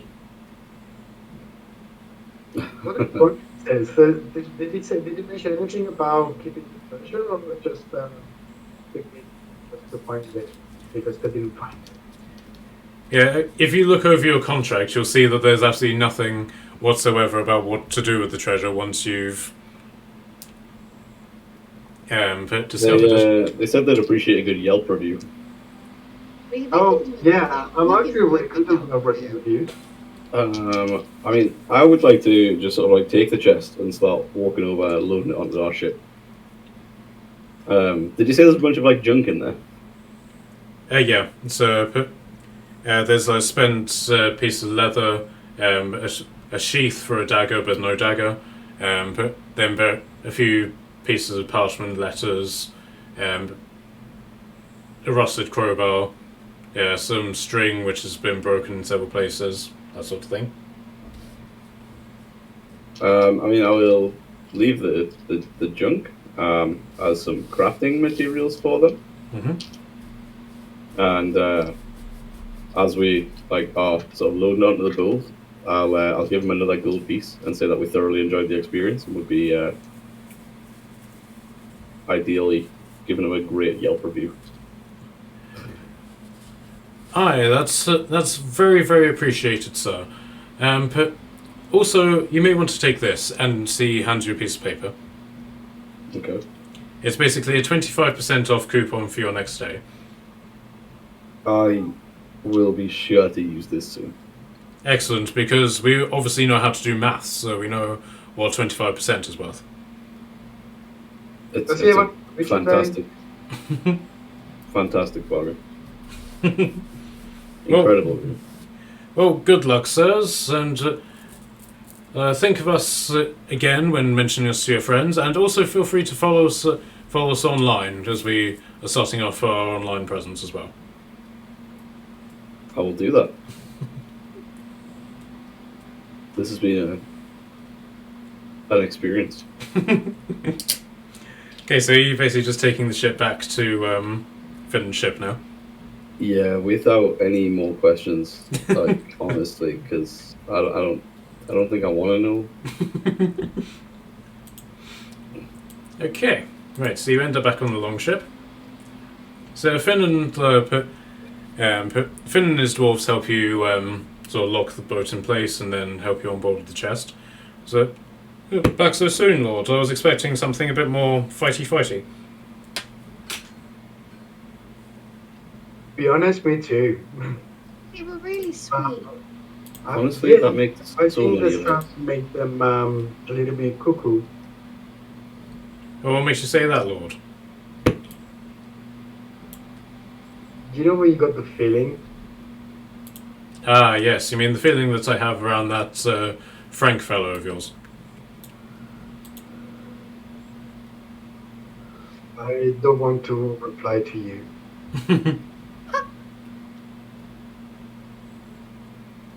So, did you find what you were looking for? Did we? I think so.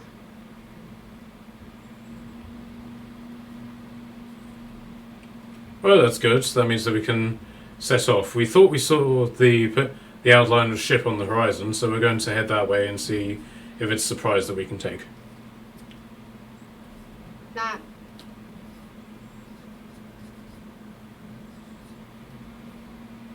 Is that the same ship we see? He points off in different directions, but you guess no.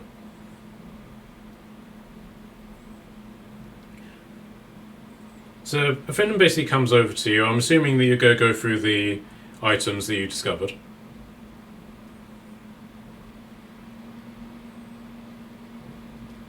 Yeah, why not? Yes. Okay. So who wants to investigate what? I wouldn't mind doing the scrolls in Elvish. Okay. I'll get to investigate the quarter stuff just because I think I'll go for some, I don't know, competition on it. Sure. Competition. Sure. Tordon will investigate the headband and the spell book. And Kishan, what do you want to investigate?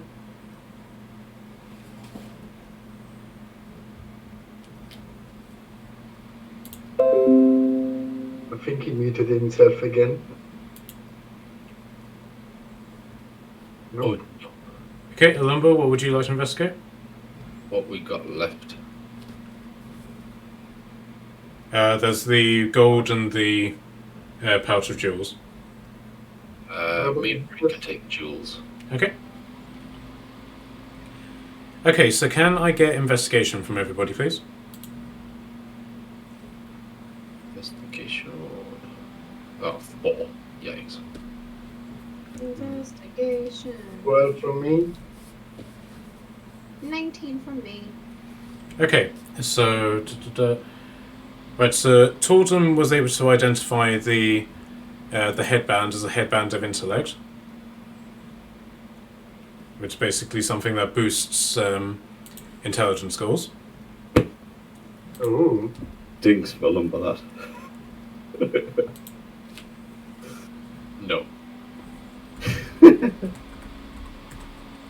What happened there, David? Sorry, the dog needed out. Like, she'd been asleep for the past, like, 3 hours or something. Yeah. And she must have, like, not been out beforehand. Because I was expecting to just let her out, and she normally just goes out, does a quick pee, and then comes back in, and then she just crouched there forever, and I was just like, really? still going? Okay. Right, what did I miss? Sorry, so we had, Yeah, so you're going head through... and intellect. Yeah, so you're going through what you found. So, Marilla, what did you get? I got a 19. Okay, so there's 3 different scrolls. There's one of Greater Restoration. Okay. One of Remove Curse. Nice. And the other one is... sorry, and the final one is a scroll of Polymorph.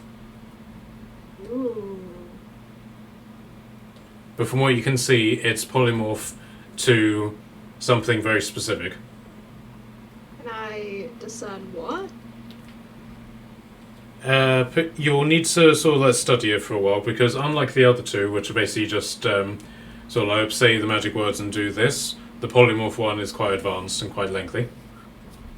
Yeah, I'll still have a little. Sure. I'll spend some time Sure. reading it. Sure, okay. How does the polymorph work? Is it just one time and then it goes off during the run out of time, or it...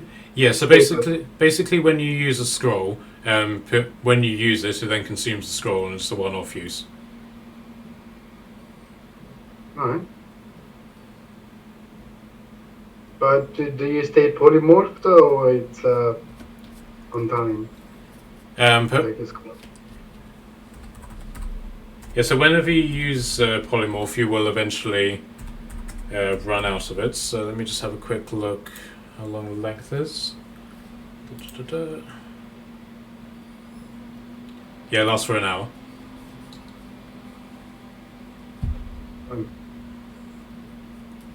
So basically you would cast Polymorph, it would last for an hour, and then that'll be it. Or until the person in their new form drops to 0 HP. Really curious about polymorph is. Polymorphing in what?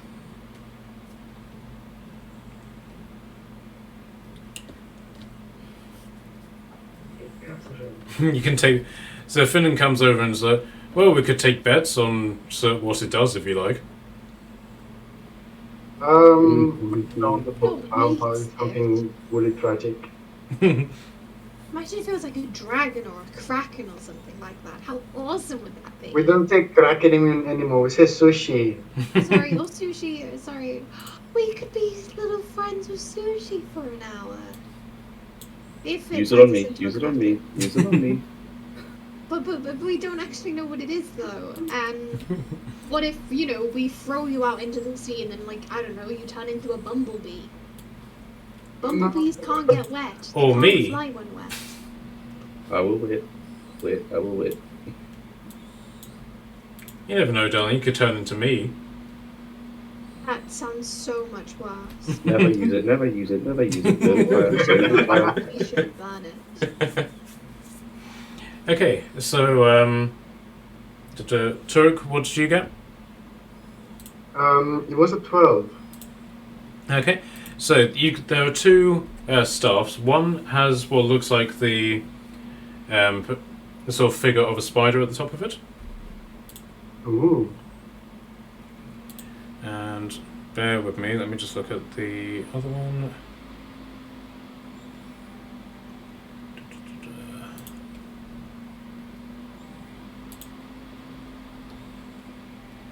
Where is it?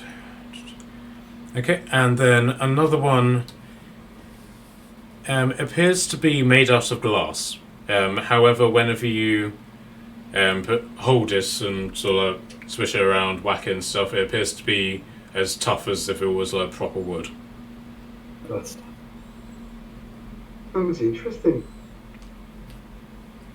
Okay, Kashan, you were investigating gold, weren't you? I'm gonna go with yes. Okay, so Yeah, if you will give me an investigation on that.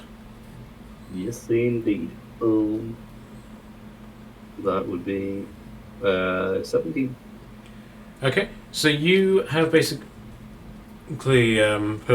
you've worked with trade bars before. It's something that militaries tend to work with quite a lot, and so you basically guess that these are worth about 50 gold pieces each.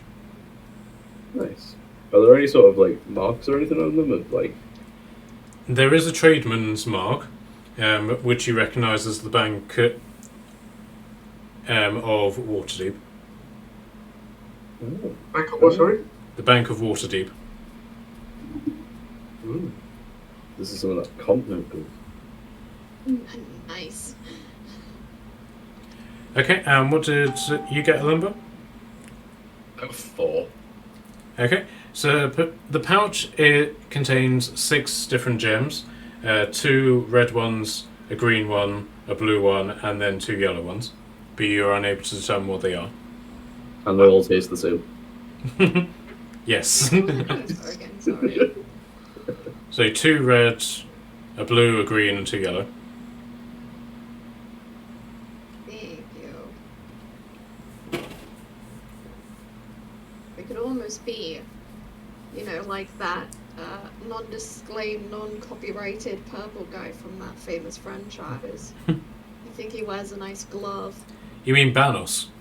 Banos, yes, sorry, I forgot it. I forgot their name. Banos, my favourite villain. Yeah, he's got quite a snap to him. Yeah. Yeah, he's quite clicky.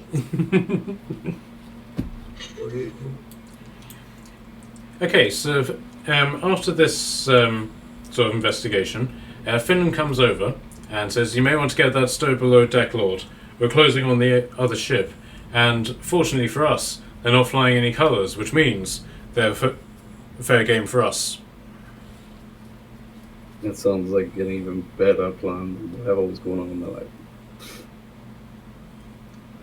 Yeah, I will take it down though. Check Baldwin is okay. And come back up.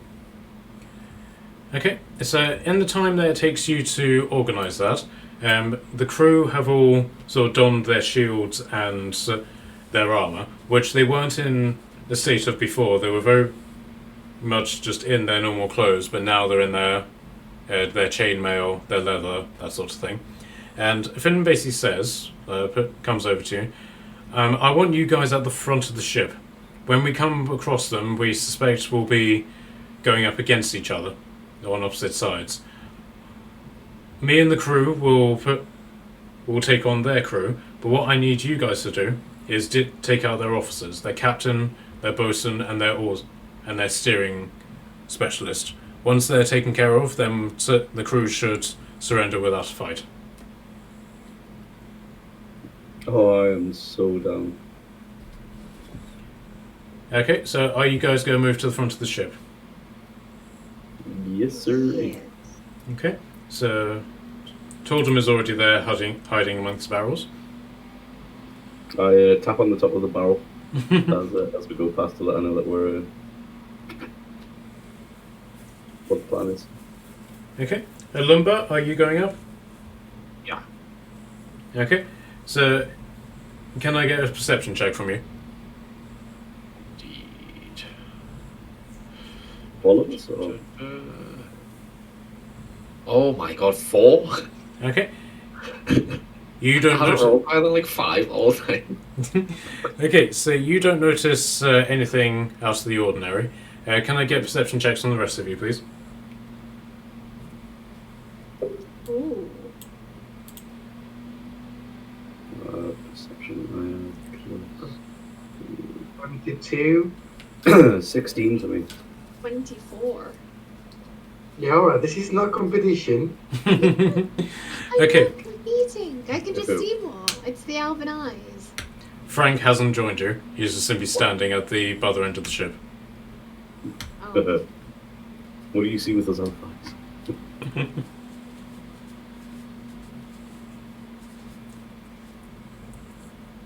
Okay, so Frank hasn't joined you. Is there anything you guys want to do about that? I am happy enough to leave Frank where he is. He doesn't seem to listen to me anyway. Yeah. I point it out to Olumba and ask if he wants to, get his puppy. Do a whistle. Get him to come over. Okay, so Frank begrudgingly comes over. Okay, let's reveal this. Oh. I thought it's smaller than us.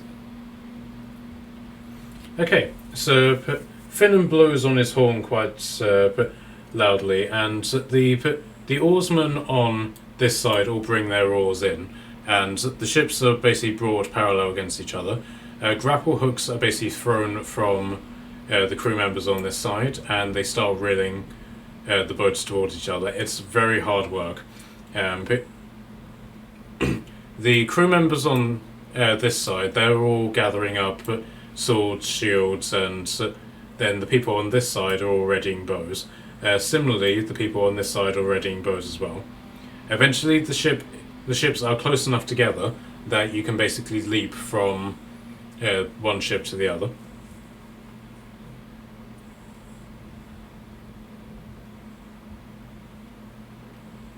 As soon as it's within leaping distance, I 100% take my best rune jump. Okay, can I get athletics checks from people who want to leap across? Oh, These yeah. people look as if they're wanting a fight.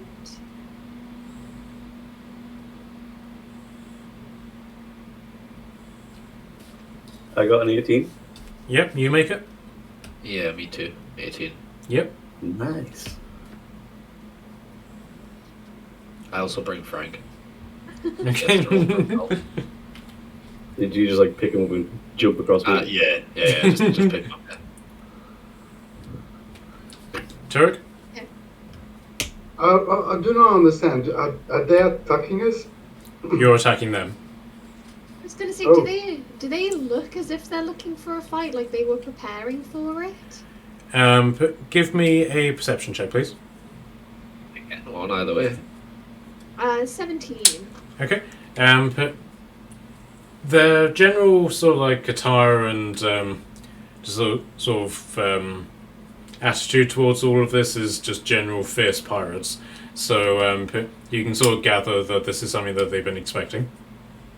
Okay. Then with that knowledge, I will jump over. If they were gonna look like a normal boat going across, I would have had, something to say about it. But if they were looking like they were gonna attack us, sure.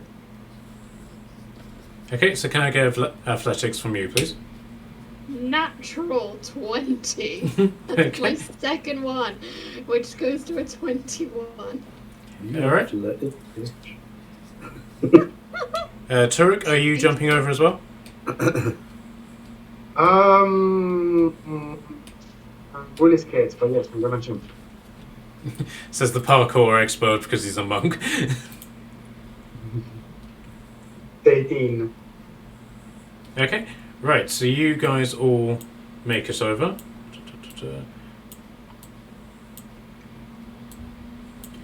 And Tordum is going to attempt to join you with her -1.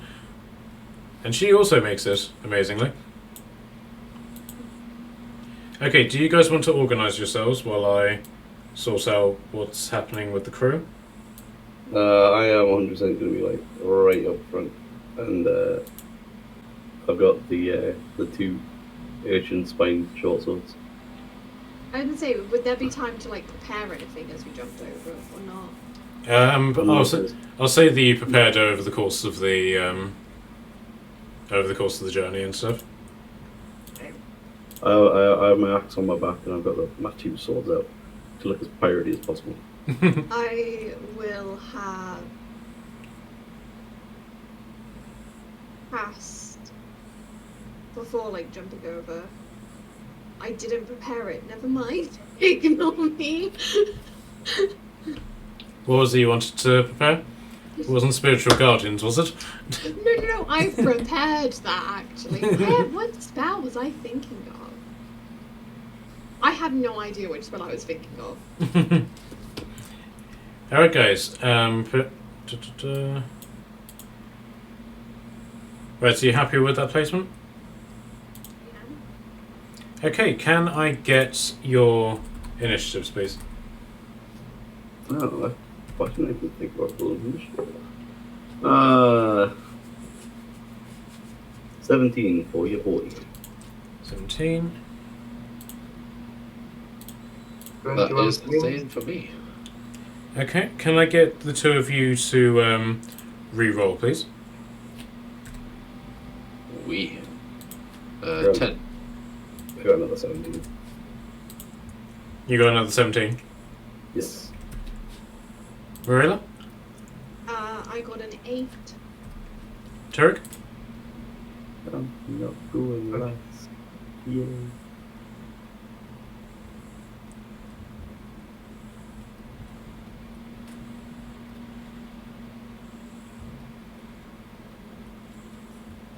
McKelly? Yeah, I said 21. I'll turn you on. Perfect. Okay.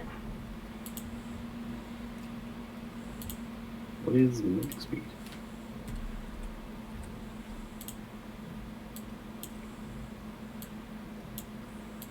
Okay, so Turek, you're up. So, what's the scene? So you basically jumped over the course of this shipboarding. The crew of Finn's ship have jumped across to attack this pirate ship, and Finnan has requested that you keep the officers busy while the crew takes on their crew. And if you can basically kill the crew quickly enough, then they'll be able to to get the ship under control before but too many people are lost. Guys, I think this is our opportunity to get the ball. Fine.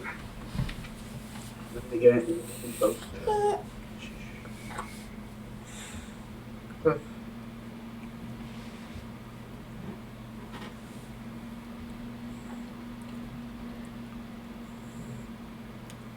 Just 1 second, yeah, sorry. Sure.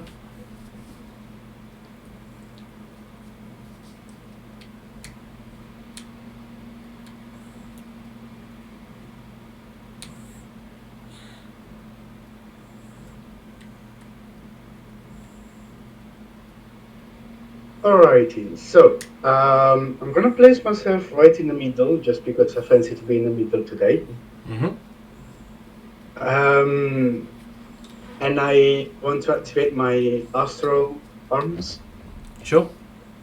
And all of the officers need to do a death check on dexterity. Dexterity, okay. So DC is 13. Okay, but all of them except the captain passed. Alright. So the captain get 2d6 damage force. Lovely.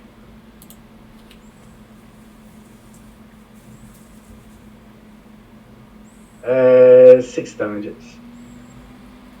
6 damage, lovely. The captain is the one in red, I believe, right? This guy.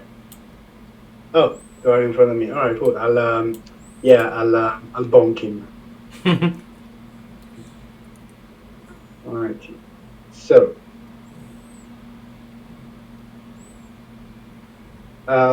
first attack. Oh shit. 27. It was a 19. Yeah, 27. Mm-hmm. Second 22. 21, and the last one, 26. Jesus Christ, we're all like 19, 18 on the dice. Yeah, they all hit. Right.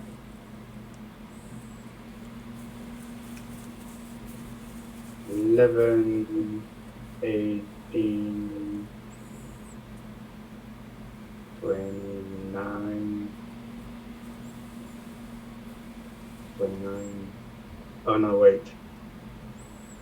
21, 29 plus 8, 37 damages. 37 damage. Holy hell. What is the monk? You said it wasn't a competition, just. Alright, so you bash this dark elf pirate captain multiple times in the chest, and this guy is quite large, so but the impact sort of reverberates throughout him. He's still standing, but this has definitely knocked the wind out of him. Fine by me. Okay, right. So the bosun. No, wait. Sorry. No, the guy who's on the oar. He is seeing his captain in danger. He is going to charge at you, Turek, and he is basically just going to attack you with his dagger and rapier. Me?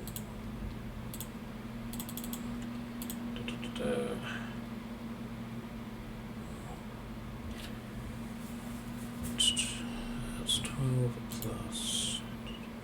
Does an 18 hit you? 18? Yep. Yes, it does. Okay. So that's 2 hits against you.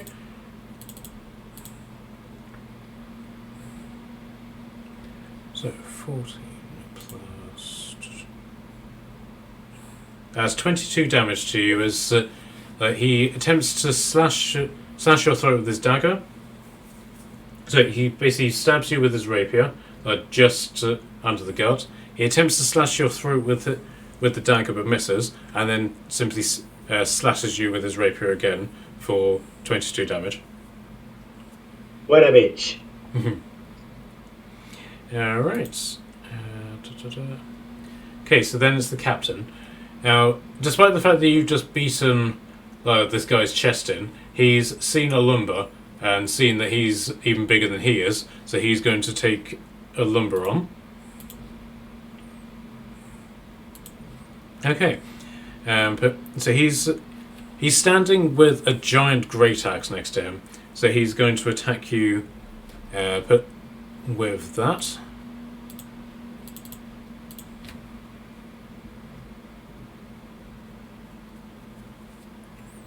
Does a 24 hit you?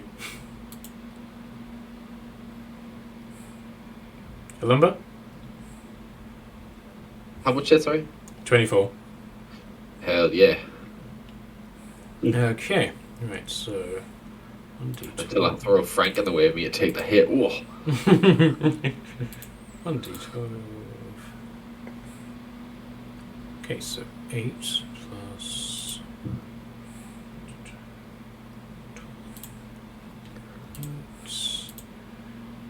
So I'm doing all this one-handed because I'm holding Ire as well. Okay, so that's 20 damage that he's done to you with these two great axe attack. These guys are hitting hard.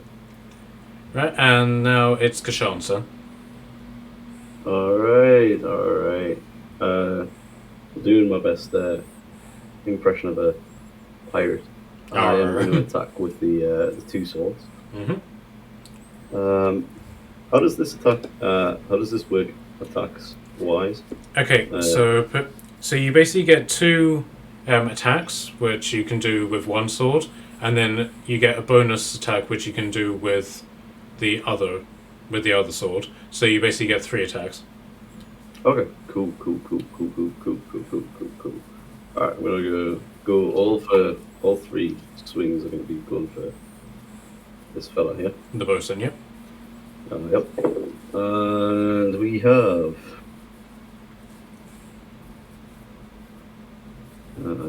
plus 8, so 27. Mm-hmm. 20. Yep. And 21. Yep, they all hit.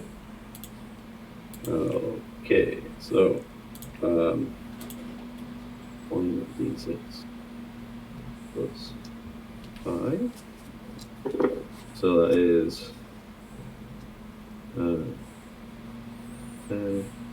19, 27. So 27 from 3 actual attacks. Okay. And they each do 3d6 poison. This Yes. seems a little busted. So bear with me. So how much damage from the swords?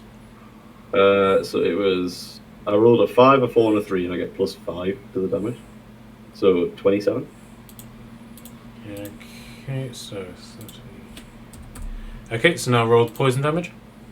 Okay, so I'm just going to roll 3d6 once and just say that they all apply the same amount of damage Mm-hmm. to me. My life and your. Hey, 3 falls. So 12. So 36 poison. Okay. Right, so this guy's dead. These might be slightly overpowered.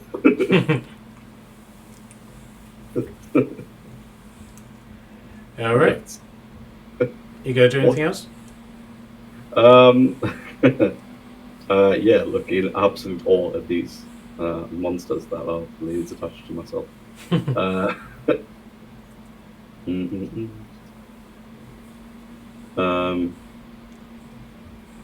No, not at the minute. I don't particularly need to do anything else so far. Alright. Okay. Okay, Alumba, you're up. Cool. So I'm gonna go for just this dude that stood right in front of me then. Yep, the captain. Big beard. Yep. I'll slap his beard up. I'll rage first of all. Yep. And does a 22 hit? Yeah, that hits. Brilliant. For 7 damage. 7 damage, you said. Yeah. Plus an additional 9 for Divine Fury. So that's 16 damage, yep. 16. Yep. Okay, so that was your first attack, so use your second. So the second attack will an 18 hit as well. Yes. That'll be for 6 damage. It's alright, Papa, it's alright. Okay. Right, so this guy... This guy is looking quite hurt. And the officer basically then shouts to him, is like, "Captain, you're bleeding." And so the captain goes, "I told you to bring me my red shirt." He's got the right idea. He wore the brown pants.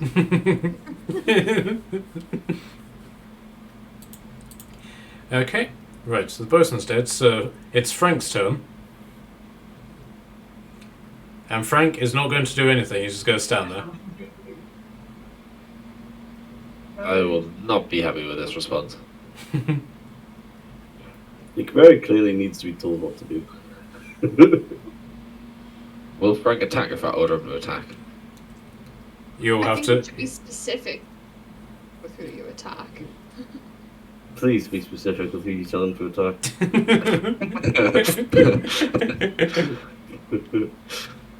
Frank attack. Frank has fireball. Oh my god, that would be terrifying.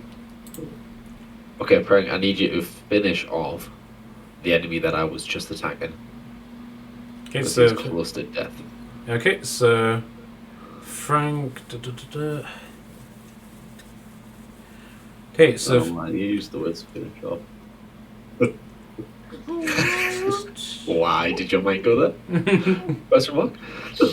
It's no. Frank. So it's gonna go so badly. Okay, so Frank is going to... So Frank's basically going to just nod and just simply pull out his sword, his actual sword, and is then going to make 3 very rapid cuts against the captain. Why is Frank a monster? and plus anything. Yeah, and hits with each of them. So 2d and does 2d6 plus 5 damage to start off with on each of them. So that's 6d6 plus 15 technically. Holy hell. So that's 37 damage that he's done to the captain, which is enough to kill him. But unfortunately, he's not going to stop there. He's then going to channel his power and do additional lightning damage with each of these attacks. My Jesus. god. We are overpowered with this guy. Yeah. For an additional 9 damage. So he completely incinerates this guy with his lightning damage. I look at my poison sword and think about how cool it would be to have an electric one too. Okay.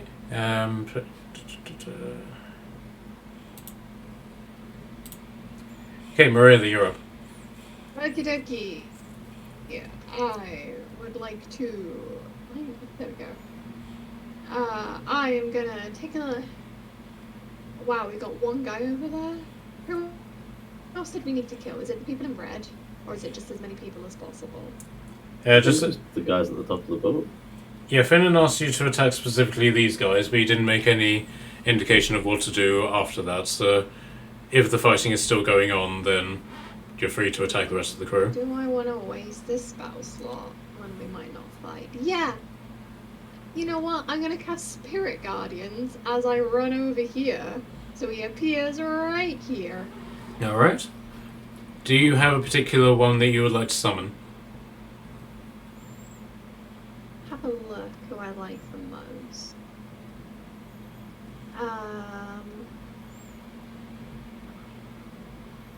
You know what? Let's get where I hide their name somewhere. Let's get Aziraphale. Thank you. Bless you.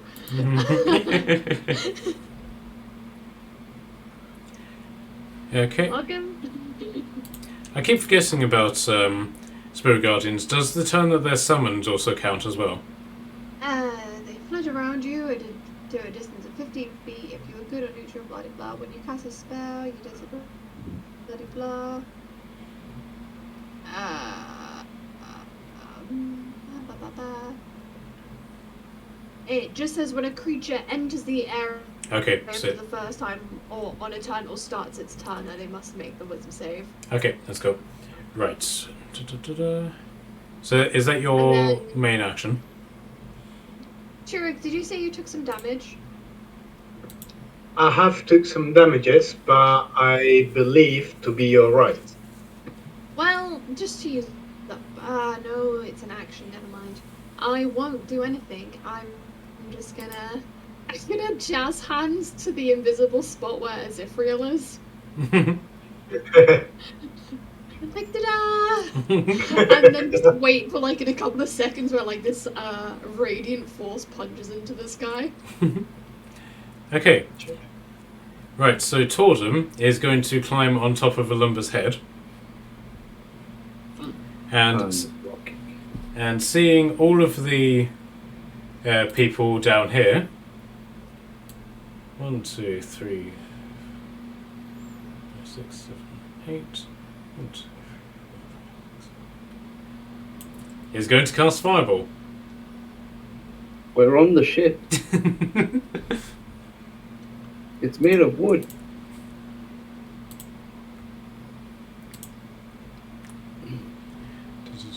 Does anybody want to try and stop her from doing this? Yes. Yes. Can I like lift her?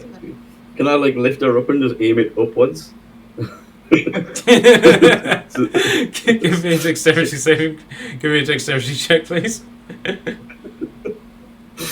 Curious to know if any of this is going on whilst it happens. I kind of want to roll some. Yeah, give me a perception as well, please. Not ones for perception, you know. Alright, 17 for my dex.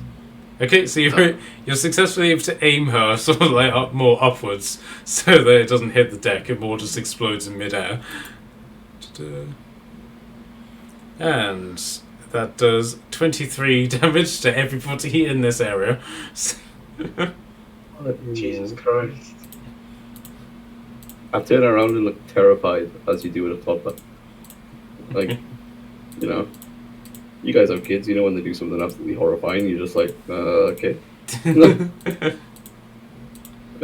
put that back in the barrel. Okay, so back to the top of the round. Turek, you have first move. I do indeed.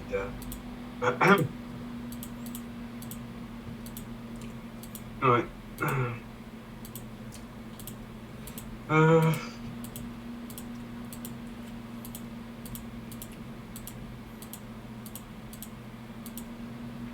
Do we need those people, like, are we gonna capture those people? I mean, I think so. Like, there was talks of taking over the ship, so... Okay. Alright. I guess we don't need them all, right? What? Well, I was thinking to push this guy in front of me out of the boat. Yeah, sure. So instead of doing your normal attack, you can do the shove action.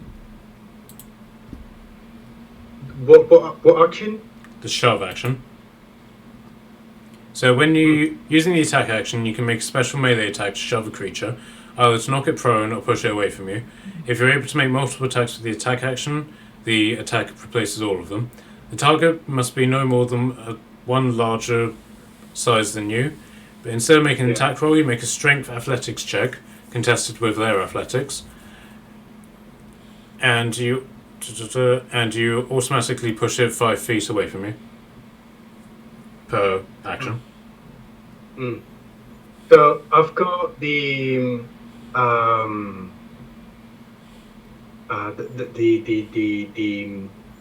my god, the astral arms equipped now. Yep. And every strength check that I can do it with wisdom or with dexterity or something like that. Mm-hmm. I just want to double check. Can use wisdom to replace strength. Yep. And strength check and saving throws. Yep. In this case it's just a +1. Right? Yeah, because you've still got your claws on. Mm-hmm.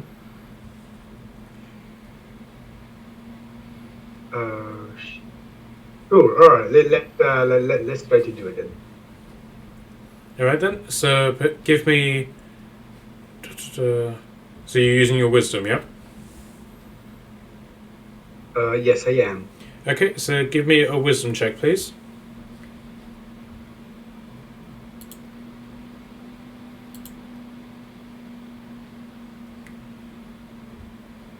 Wait, but let's like my. How does it work in this case? Because if I use saving throw modifier, strength is +4, but wisdom is +2. You can still use your strength as normal if you prefer doing that. In which case, it will just be a normal athletics. I'm just gonna go normal then. Okay. Oh, that was a 1. 17. Okay, yeah, you successfully beat him. So he is knocked back. Are you doing this for both of your attack actions? Well, you said I can make it just once, right? Well, basically, you choose to do the shove, and it takes up all of your actions. So you're basically shoving twice, as it were. So you knocked him back 10 feet, which puts him into the water. Yes. Okay, right. So he's still alive, but in the water. So he will deal with that on his turn, which I believe is next. Right, so he is going to attempt to swim. Is he within 15 feet of Azithriel? Yes, just. So he does take damage from that. his movement is then halved, and he has to do a wisdom saving throw, I think. Alright. Yes, a wisdom save of 14. I don't think this guy's particularly wise. No, he's not. Okay. That is a fail. Okay. They take 3d8 rate damage. Well, I've lost all my d8s, hang on. Where's... okay. They take 13. Lucky for some, unlucky for others, radiant damage. Okay, so add to... so 13... That's falling damage, that's... Okay, so he's... he isn't still in the water, but... And obviously not particularly happy about being down there, but he is still very much alive. Okay, so... Captain's dead, so Kashan, you're up. Alright, so who is it just this guy left to try and kill? Yeah, of the officers, and then there's the rest of the crew at the bottom. Okay. How sort of like would I be able to grab this guy and try and like bring him back onto the boat? But you wouldn't be able to reach him with your hands, but you would be, say, if you offered him like the pole of your axe or tried to pull him in with the oar, then you'd be able to do it that way. Does he look like he's currently like drowning or like? No, he's like if I left him? no, he's above the surface. They're swimming quite well, as it were. Okay. well, sure, it's not a problem if he stays in the water, right? I will go over here and ask him if he's willing to surrender now that he's captain and bosun are dead. Alright, give me a persuasion. Yes, sir. I don't feel like being very persuasive today. That is a natural one. Oh no! So that's a 3 in total. Okay, so it's you're unsure as to whether he can actually hear you, given that he's given over the din battle, the distance between you, and the fact that at the time that you ask him, a wave washes over his head and he actually goes underwater for a second.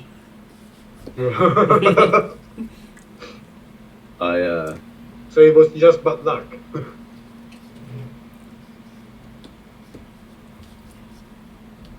Alright, so you got one more action? Can I give it another go? Sure. You're going in the bin. He's breath on him, so he might can escape as well. Oh, God. Well, it wasn't a natural one. It was, however, a 4. which becomes a 6. How inclined is he towards feeling he wants to surrender? He just simply waves his fist at you, which he then regrets as it pushes him back underwater again. Okay, I get annoyed at this. I action surge and shoot him twice with my crossbow. Okay, fair enough.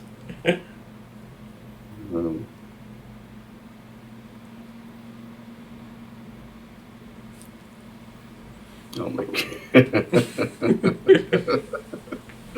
And as if by some divine retribution, I roll a 19 and a 20. Well, crit 20. Yeah, that's the natural rules. Then I get +4 from the crossbow.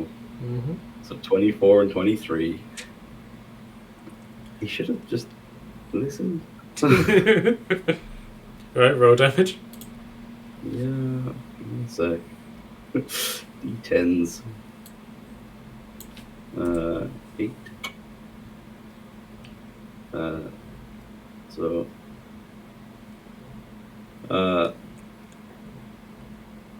9 from the first hit.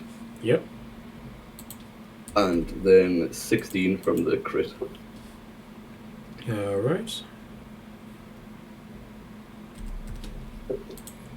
Okay, he's looking very battered, and bleeding quite precociously into the water, when a large portion of it is turning red. Okay, so... Well, let's hope there's no sharks around. We want sushi.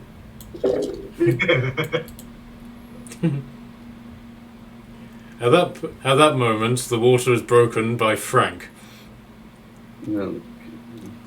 and he says to the pirate, "Don't worry, I'm a mermaid. I'll save you."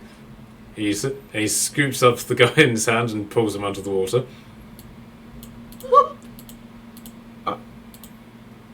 Okay. A minute later, he's brought back up, and a moment later, he's brought back up. Frank is gone. He's like, "Save me! Save me!" Look, I gave you the opportunity.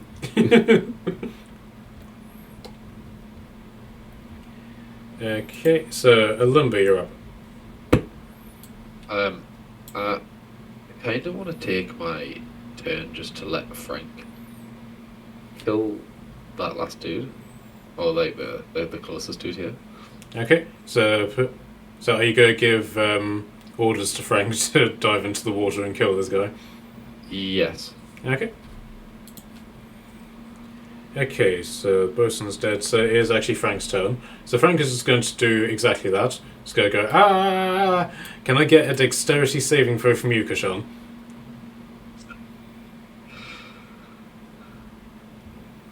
I swear. That is another natural 20. We are back.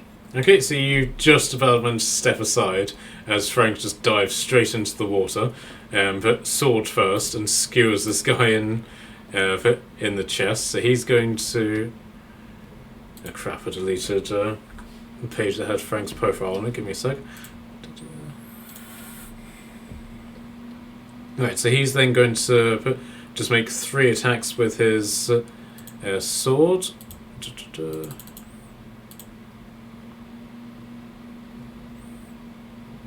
Pretty much all of them hit. So he is then going to do 4d6.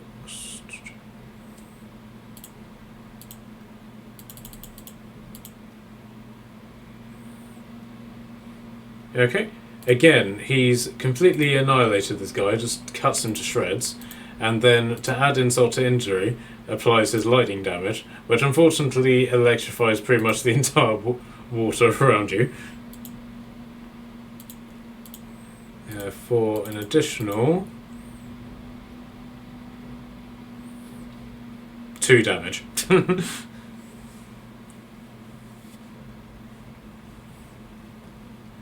Okay, so now that the officers have been killed, do you want to try and bring the crew to some sort of order, or do you want to carry on fighting?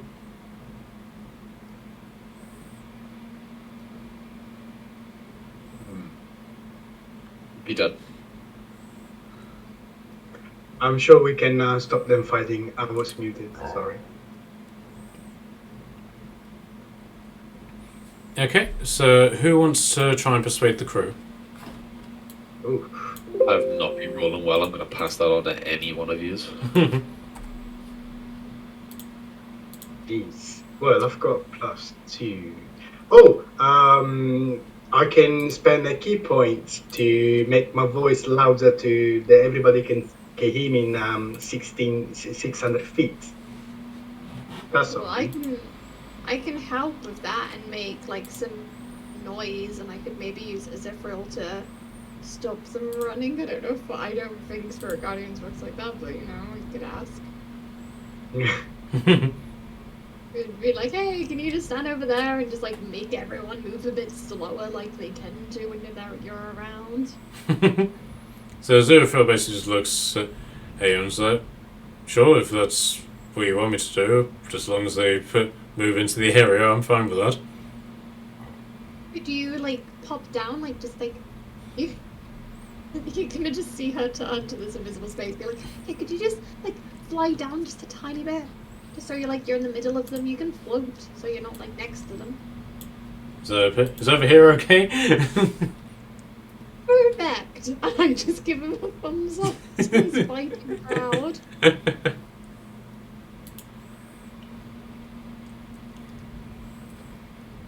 Okay, so who's going to attempt to persuade everybody to stop fighting?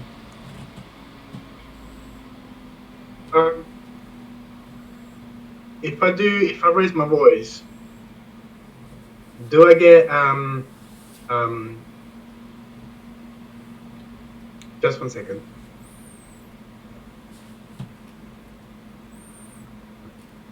So if I raise my voice, can I get advantage on the roll? Yeah, sure. -1. Unless someone else wants to try to do it. No, go for it if you want to. If you want to shout and use the key point to projectile your voice. Right, so it's an 18 on persuasion. Okay, so after. Just gonna yell, "Stop right this instance." Okay, And, so. out with that, I'll send Thaumaturgy little rumbles down the ship. Yeah, okay. Alright, so that was. So everybody just sort of stops fighting on both sides. The crew see that their officers are dead and sort of like let out this grumble, and then all just like drop their weapons on the floor. Nice. So well done, you've done this bit. So let me organise your XP. 14.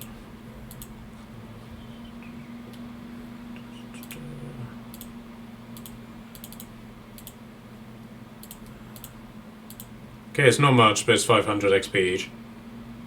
Yeah. Huge. Oh, and I didn't do your XP for sorting out the treasure island as well. So 1, 2, 3, 4, 5, 6, 7, 8, 9, 10, 11, 12, 13, 14, 15, 16, 17.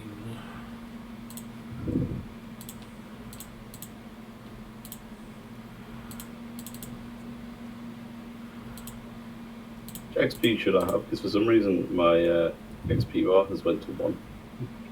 Okay. But if you also want to add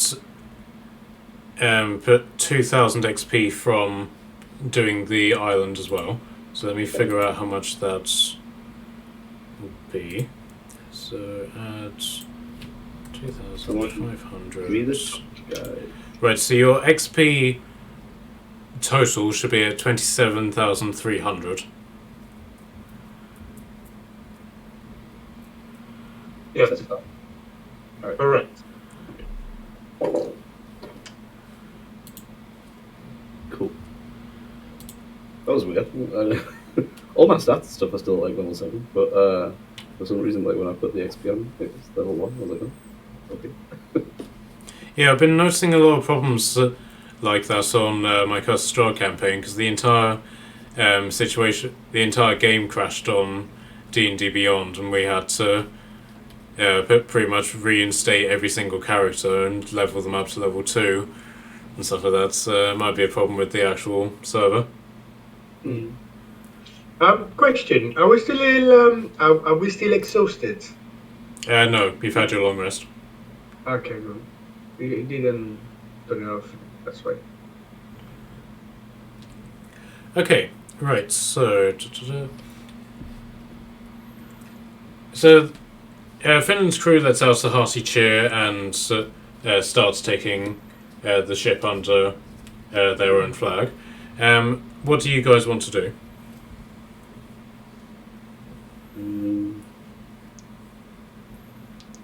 It's a boat. There's definitely part of us that wants to try and be a little bit cheeky and be like, "Hey, Finnan, it's a boat right here." Feels like a bit of me. Alright, so you guys are back over here, yeah? Yeah, let's go. I mean, I'll have a chat with them, see what the general crack is. Sure. I want to know what their process is after they said boat. Okay, Alumba, are you going to get Frank out of the water? Yes. At this point, I Probably expect should be a good idea. to be drowning. Like, just he killed the guy and then just stopped. I was waiting for his next order. Slowly sinking his- I'm sure he can breathe underwater, he's fine. There will Can I probably stay? there will probably be a moment where you guys completely forget about Frank and you leave him another continent for like, half the game before you Oh realise. no, Frank's the animal. Frank is the animal of the campaign that gets forgotten. Yeah, that's Can my I idea. stay on this boat Sure. just for a minute? Cool. Sure. What Okay. do So, you What are you doing on the boat? Do I You'll want to see, see, you'll see. Maybe I'm just gonna be a good person. young lady? You'll see. I'm older than you. Young lady. I am older than you. I'm 100 and something. Young lady. 116, mate. Continue to repeat, young lady. I'm just gonna smile and wave.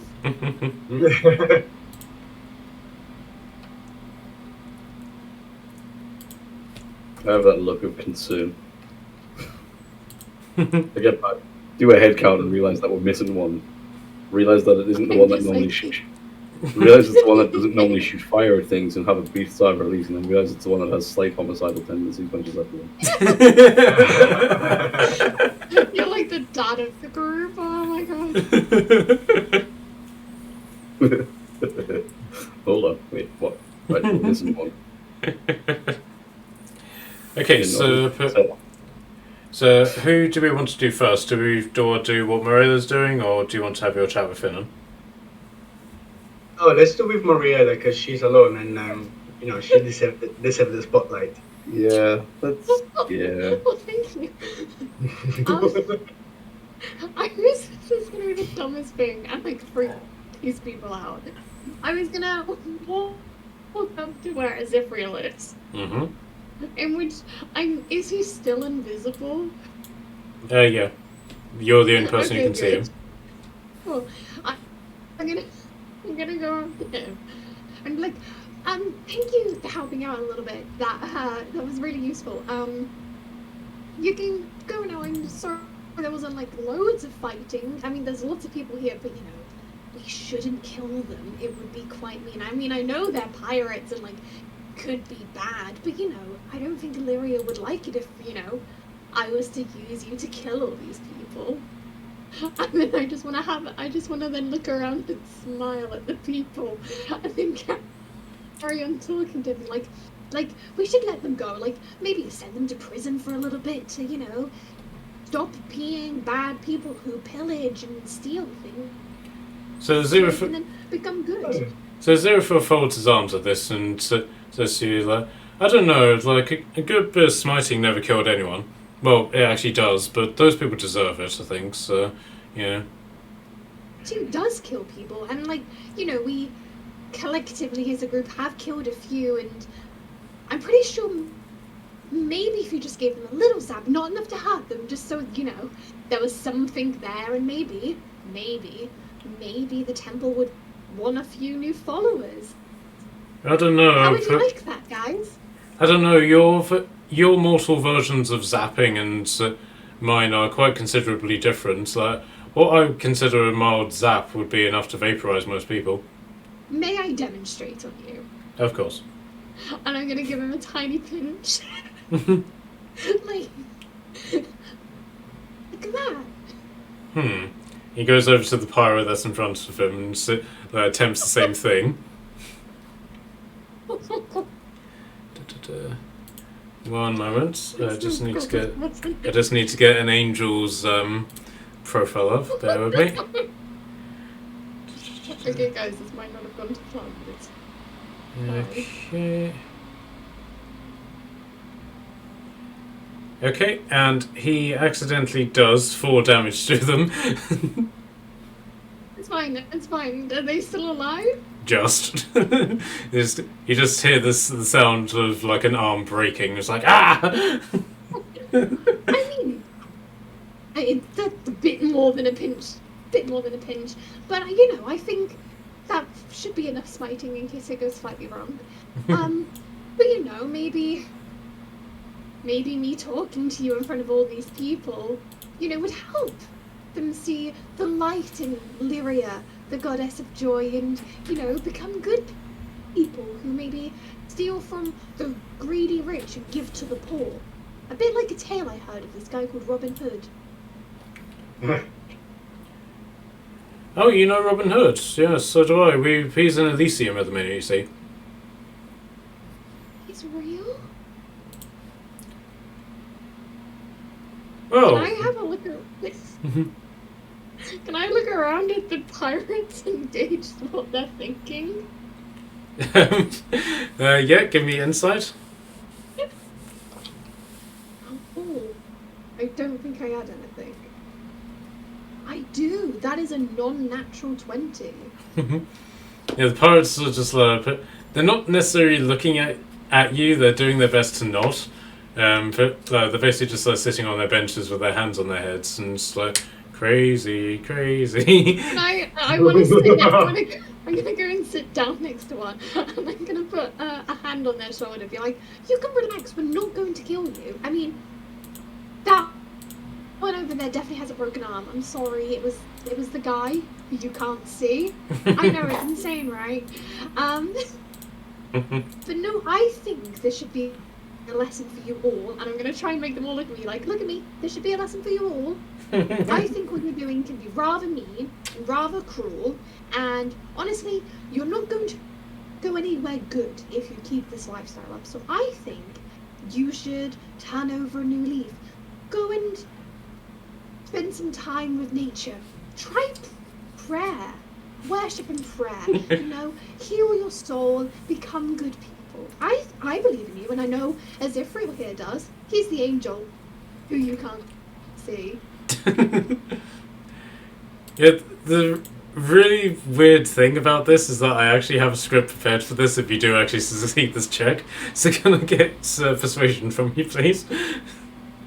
Oh my god, I get a +0 to persuasion. Lords be good. Well, I'll give you advantage because of Aziraphale being there and they think you're crazy. That was a natural 20. Right, so... Character had the natural 20. So the two nearest you and Aziraphale, they both look at each other and say, I don't think I want to be a pirate anymore, Charles. But, why is that? Well, just think about it. This lifestyle that we lead, what's gonna come of it? Booty? No. Misery. I think this is an opportunity for us to become a positive part in our community. Well, you mean not robbing people and not pillaging? No, we're gonna start building. We're gonna start helping people. Oh, I know how I could help. We could start a bake sale. Yeah, I could do so. I'll make some mean carrot cake. Yeah, you could sell your carrot cake, and we could help old ladies cross the street and find homes for lost puppies and things. Now that is the good we want to see in the world. You two are great examples. Anyway, I'm going to leave you to your misery and possible imprisonation. Bye, guys! And I'm going to then go back over to the ship smiling. And Aziraphale basically says, well, if there's nothing else, I'll need to go. Thank you. You're the best. Don't tell the others that. I'm tapping my foot as she makes her way back over the boat. So what was that? I'm going to skip over. As she gleefully skips over, I'm going to be standing there, shaking my head and tapping my foot. Young lady. Yeah. Just motivating some people, doing the good, you know. Okay. I saw you break that one guy's arm. I didn't break anyone's arm, thank you. That was Aziraphale, the invisible angel. That none of you could see above me.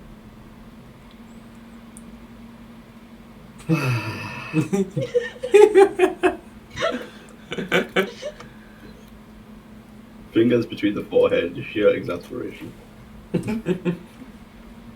Okay, so Finland is put back on the ship, and he appears to be taking stock of everything that's going on. So, very well played, Lord. Very well played. Your crew done a fine job too. Yes. Unfortunately, we've lost our own fair share of people. So it means you guys will have to take up on the benches, particularly if we go send some officers to take over the other ship. I trust you're fit for that. Well, I was curious as to what you're going to do with the other ship. Well, if it's all the same to you, Lord, I was hoping to add it to Hiroc's fleet, and then one of the sort of helmsman sort of taps him on the shoulder and points up at the mast. And Finland looks up at him and is like, and just rolls his eyes in utter annoyance. What is it? Give me a perception check. Mm.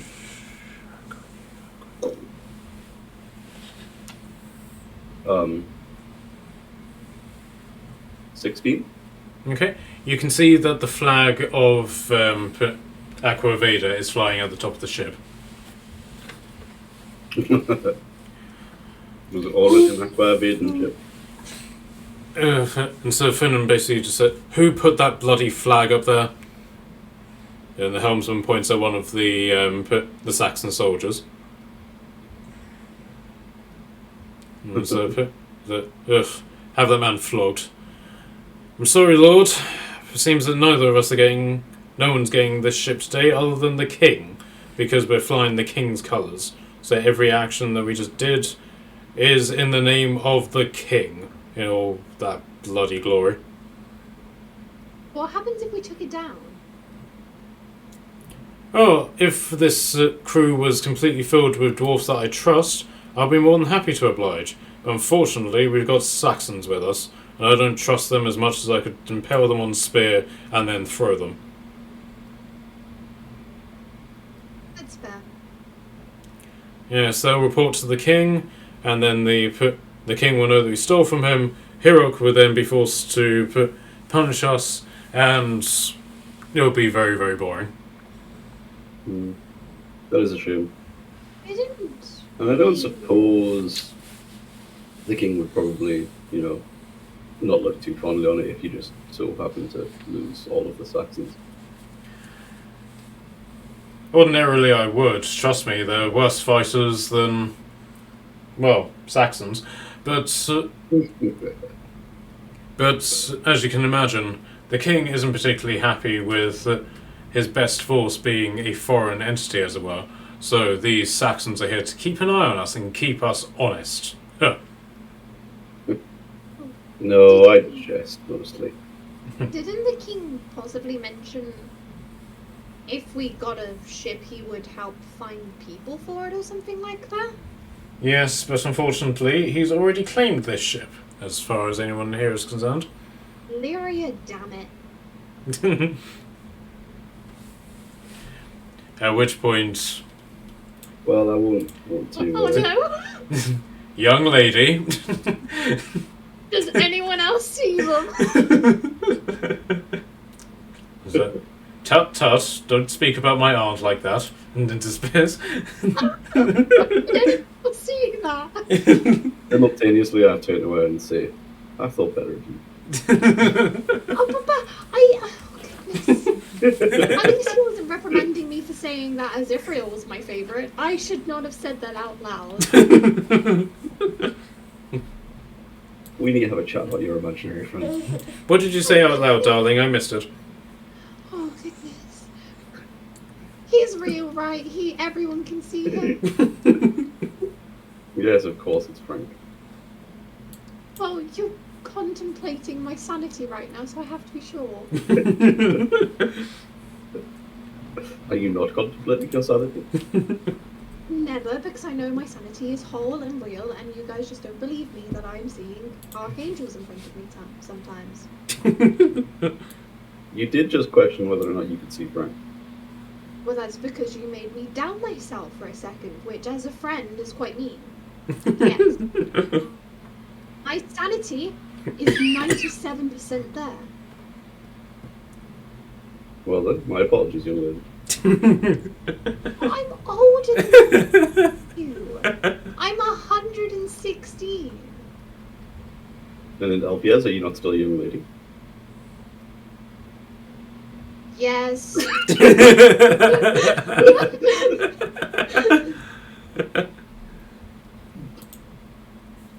Very well, young lady.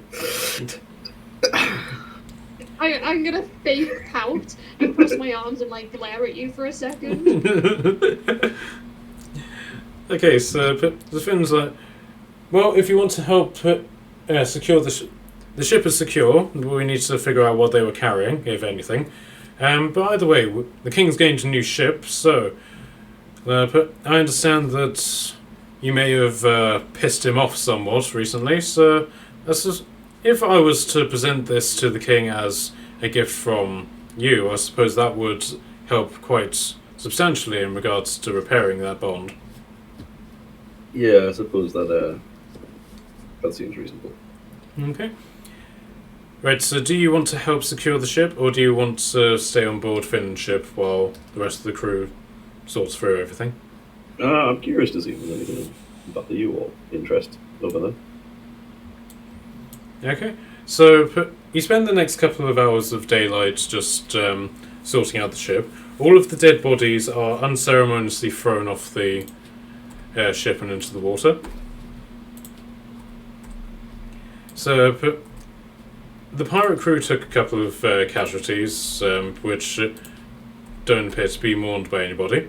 But the fireball did quite a bit of damage. In terms of the Saxons, they lost a couple of their guys. Unfortunately, one of those guys was Rollo.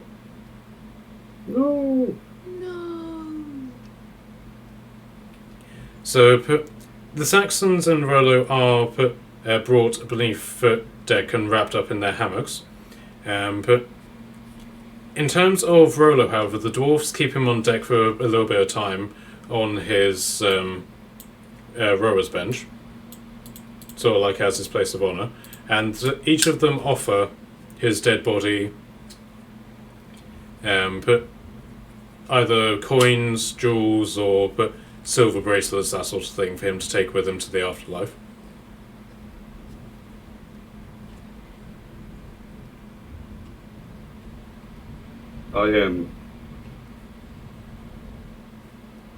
I go down into the hold and bring out one of the silvery axes from the chest Mm-hmm. and bestow it upon Rollo.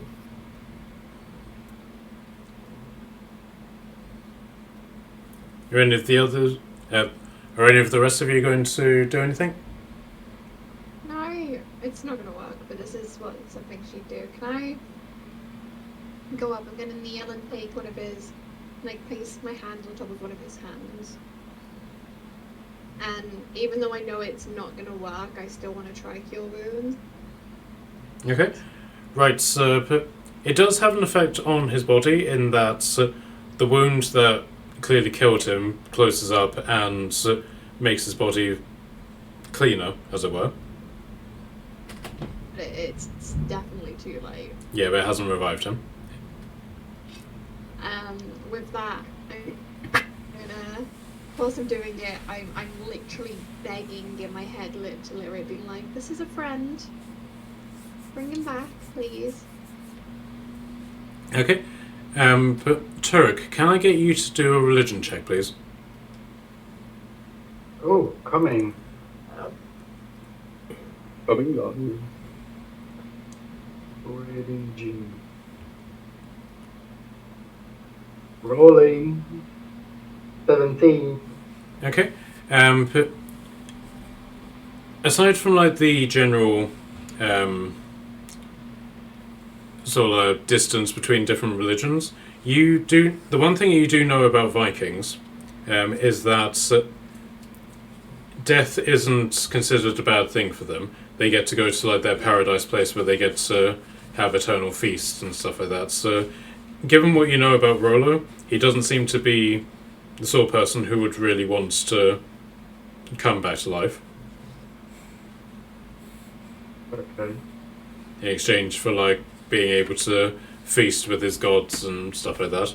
Whether it's something you approve of is down to you, but and if you want to relay that to Morella, that's also for you to do as well. Yeah, since she's sitting next to me, I'm just gonna lean down and to her and just muffle all the words. I'm just gonna grab her from behind and let's shut her up.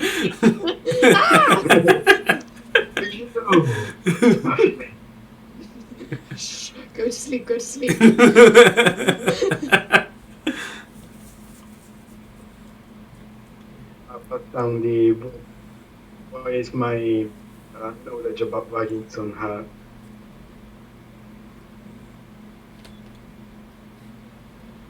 I let go of the spell, and I just then send a prayer silently. I've been like, let him feast well. Okay, so the day comes to an end, and and so that the ship is all organised and secured. Can I get investigation from you guys who wants to get involved with the investigating the hold or anything like that? 16 from me. Anyone else? 12. 3. Okay, so this ship seems to be seems to have raided a merchant vessel that seems to have dealt with specifically in pelts. But there's a snow bear pelt, but various what look to be like cat furs, but there also appears to be a black fur pelt which has this sort of like illusionary effect on you. So when you look at it, it looks like it's got sort of like you basically see double with it. You look at it and you can see a sort of outline to either side of it.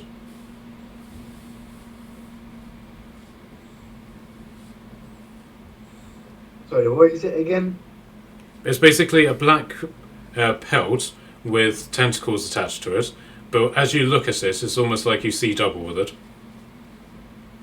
Does it have any emblems, any symbols, any? No, it's literally just an animal skin.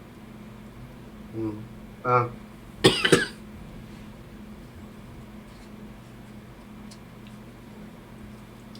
Other than that, it's general provisions, put a chest full of gold, which Finn and his guys immediately take, and then fresh water and food and stuff like that. That's there.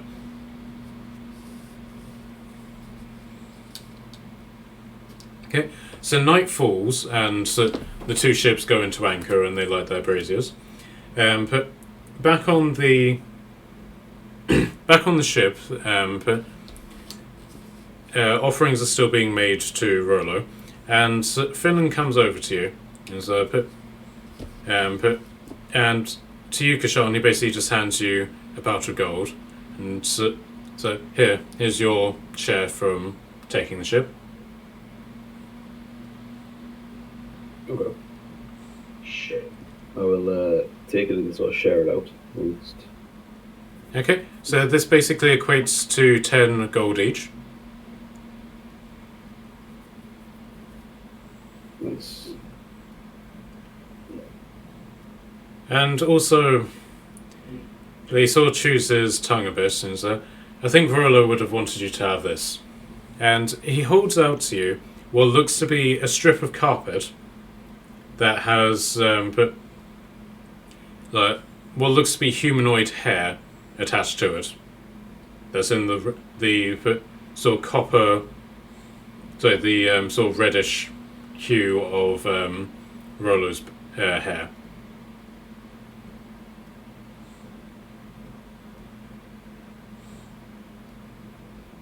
What is it? It's his beard. Oh. His beard of holding. His beard of holding. Yeah.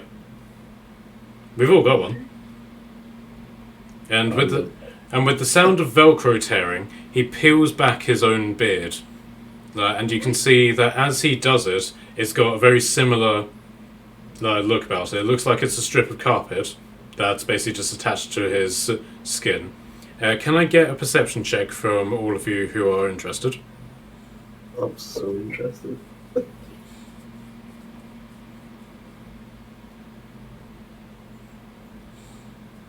This is not 20. Oh my god, mine was a. Just a perception. Yep. 24. How do I roll a nat 20 and you still have better perception than us? I rolled a 19 and I have a +5. We got a +2. Kashan looks sad. Why? Kashan feels sad, but inexplicably rejuvenated. Okay, so as he peels back his beard, you notice in the firelight of the brazier that he has what looks to be an upturned arrowhead of a tattoo underneath his lip.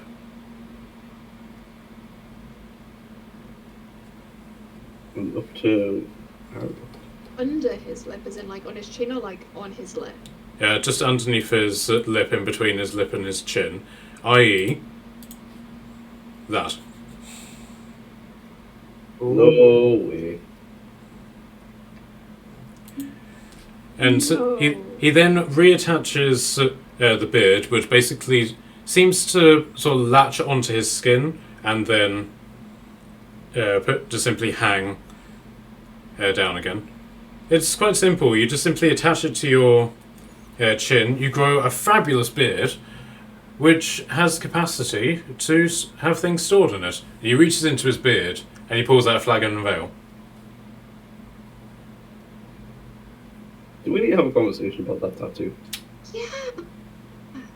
I point to my hand.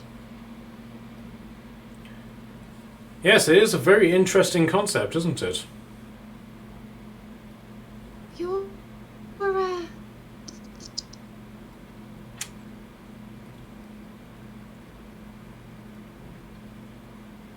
Whoa. Charlotte, you saw that? You're an alpha? He starts shushing you and is like, quiet. The Saxons don't the Saxons don't really like alphas that much. That's why I don't make a point of saying it. But then again, I wouldn't necessarily call myself one. I haven't exactly been doing much alphaing over these last few years. Well, we left Hiroc in charge of the base, but maybe it should have been you. Well, chances are he'll put me in charge of it anyway. Can I get history checks from all of you?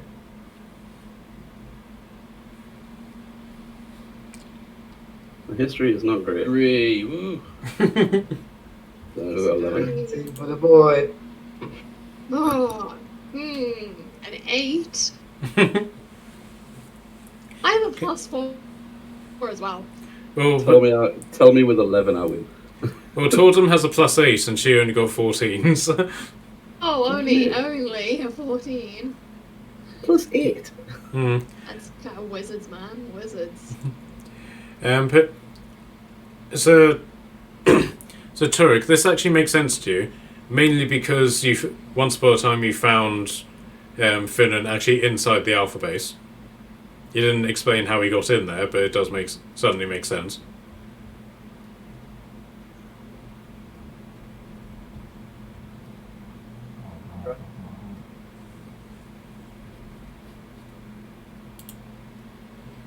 Turek?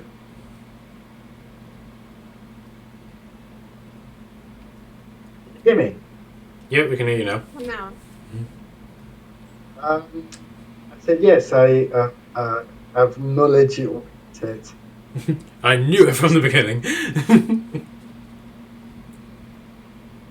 But anyway, back to this, and he holds it. He holds the beard out to you. But unfortunately, my green friend, this won't work from you unless you're willing to shave off that artistry that you have attached to your chin. But any of you who want to use it, you'll grow a fabulous beard and have pretty much an almost infinite space in which to store things. I'm very curious as to how I would look with a beard. Okay, so you take it from him. Yeah. Well, I don't grow facial hair. I am, mostly recommend. There's 100% part of me that's now like touching my chin, like could I grow a beard? Okay, bear with me one moment. Will anyone else like a beard? Cute. My beard is more than thank you. Alright, I don't want a beard, thank you.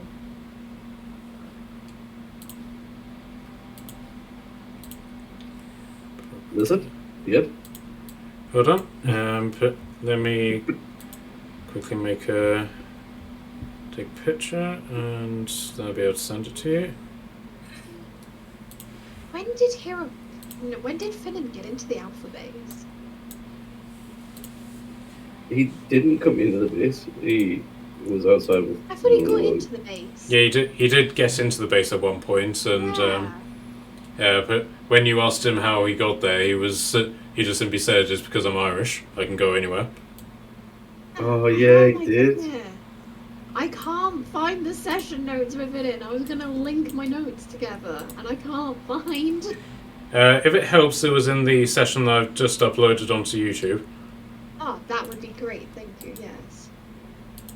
Yeah, he just said. Was it him and Ivar, or was it him and? It was just him on his own. Oh. Well, that makes a lot more sense now, doesn't it? Now I'm gonna have to figure out what I've named that session, because I named them in my notes. What was the name of the last session? The last session was called Sex Cells. It was after a Lovejoy song. Nice. Okay, so there's the picture of what Kashan looks like with the beard of holding Where have you put it? in the Facebook chat. Oh, give me a second. Another round.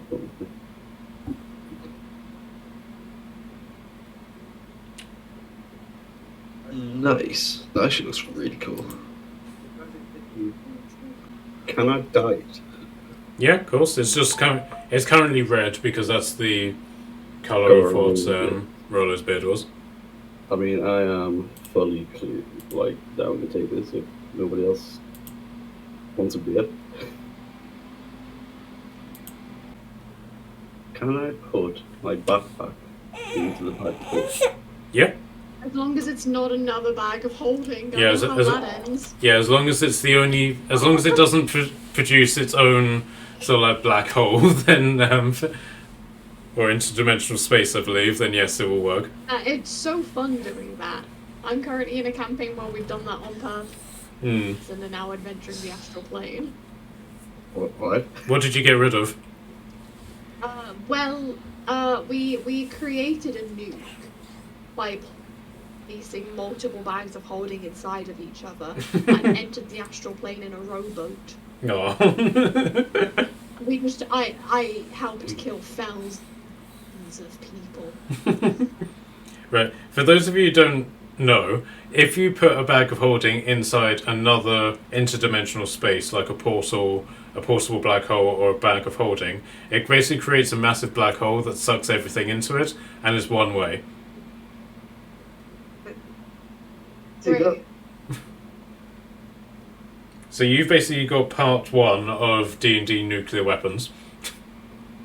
Oh god. Well, Brave, we can actually find the second part too.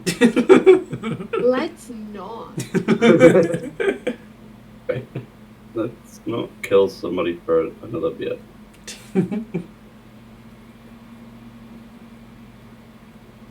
So, with this beard that we're getting, I guess we're going north, and there's gonna be Vikings, right?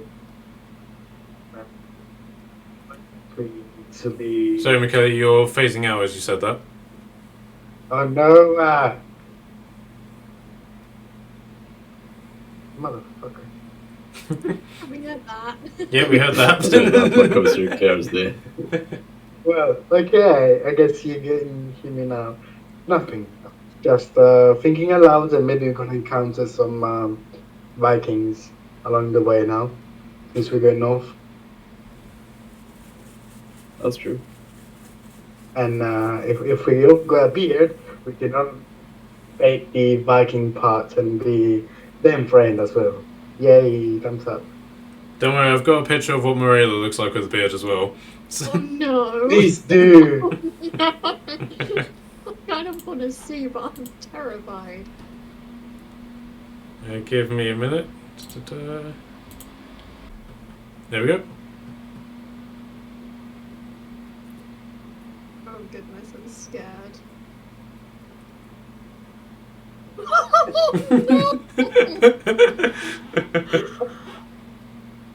Oh gosh. Kind of love it. It weirdly works. It works. Shocking you up. I still Maybe of think the I'll... things throws off is the moustache. If he just keeps this really long beard without the moustache, it will be more better. I still think she'll pass on wearing it. And she grew a beard as well. Though. I mean, technically, probably. Well, if it helps, that's what Turret looks like with it. Something really funny, I believe. It actually suits him. Oh my god! Ah, that's cute. It's yeah. Gives me age. It gives me wisdom. It does. How old are you again? I'm not even 30. Well, we know what you can look like when you're older then. Is that a compliment? I think so. So you're content with Kashan having the beard? I am, yeah. Okay, Questionable. so it comes to so night basically comes and goes. So if you guys want to give yourself your long rest, I've got a question. If I'm already have a beard and use the beard holding, does the beard is gonna have the beard holding, or it's gonna be like a common beard? well, Finn basically said that a lumber wouldn't be able to wear it unless he shaved off his beard. So, but you get the impression that the beard has to make contact with skin. Oh, shame. Right. Long rest, he said. Okay, so during the night, Finnan quietly tells you the story about how he was recruited to the Alphas. And originally he was recruited at quite a young age, where his father was an ally of the Alphas, but not the generation of Alphas that Scott and Jen are, but the Alphas that came before them. And the way that they recruited was that every ally that they had, they would voluntarily select one person from their house to join their ranks. Finnan, being the youngest of all of the brothers of his family, was selected. So he was basically just inducted into the Alphas without actually receiving any official training. He was just like, okay, you're an Alpha, here's a tattoo, go kill something. And so that was basically what his initial mission was. He wanted to go out and fight monsters and become a renowned monster slayer, but his plans were then interrupted whenever assassins were sent after him by who he believes to be his older brother.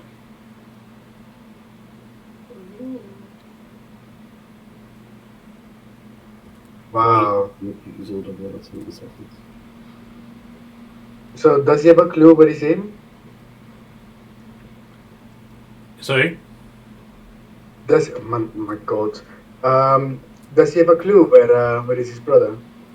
He gathers that his brother is still in Ireland, which is up in the Icewind Dale, but it's not something that he particularly thinks about that much, other than potentially killing his brother. Simply, but as for the reasoning behind that, he doesn't divulge it.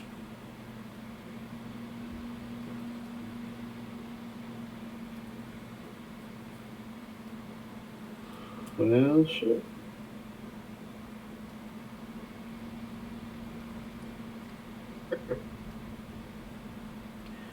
Okay, guys. Is there anything else you want to do during this night?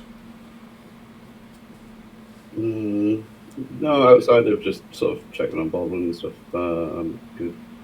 Okay. Right. So when daybreak comes, Finnan assigns the various crew members to their new stations. The empty benches now need to be filled up. Yep. So Tordum is going to take this one.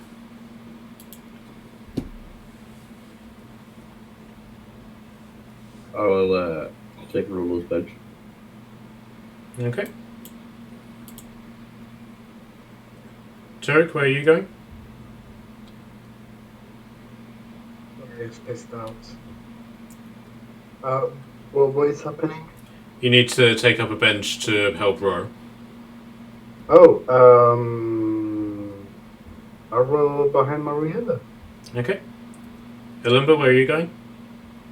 I've just plugged myself in there. Okay, so you could just go shove this dwarf out of the way then. Yeah, no, okay, I'll go there. Okay. And I assume you tell Frank to go there. Yes. Okay. Right, so you begin to... The main reason why you're rowing is because there isn't any breeze, and so you basically just start rowing towards shore, and the dwarfs in the other ship start going along with you. Let me just make sure that there's not going to be any other ships. Okay, there's no other ships, however...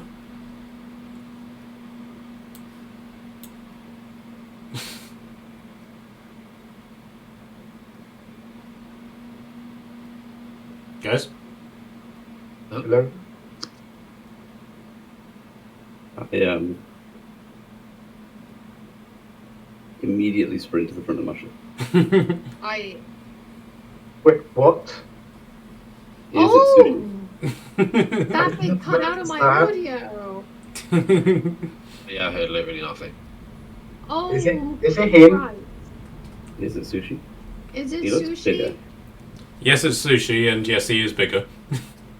How did he get bigger? Was it my fault? Did I feed him too many red paladins?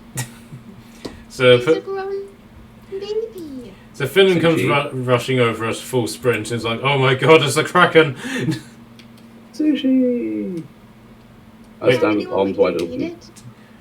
Wait, why are you not panicking? It's stand with a arms little wide buddy. open. Attempting to cuddle sushi. Alright, give me an animal handling check. Oh, it's so badly. I get advantage on animal handling checks.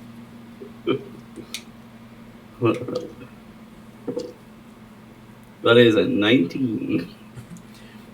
So you hear this sort of warbling sound coming from the kraken, and he gently strokes you with this massive tentacle as this giant sucker that's capable of suctioning your face off. Nice. You're also covered in seawater and gunk. Yep, that's right. How did that work? Did you not die? Lord, I'm freaking out right now. Look, there was a small kraken in Aquaveda, and we may have fed it some red paladins, and now he seems mostly. Okay. He is bigger though. Yes, I can see that. This is a problem, Lord. I think we should just be able to go around it. I'll be honest, I'm not sure. Outside of getting very excited to see it, I now understand why this could be a problem on a boat. There was You an reminded issue. me of a orc from Ragnarok then. Oh, yeah, Meek's dead.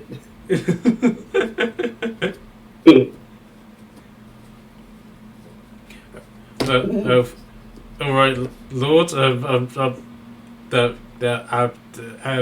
Go persuasion check from you, please.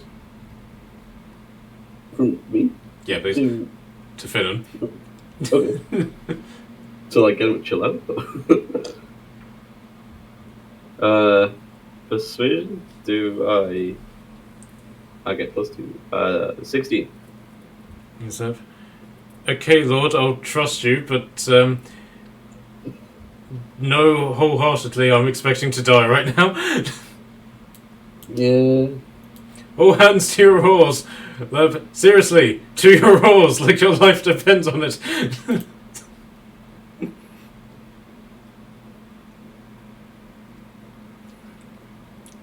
And under no circumstances look back.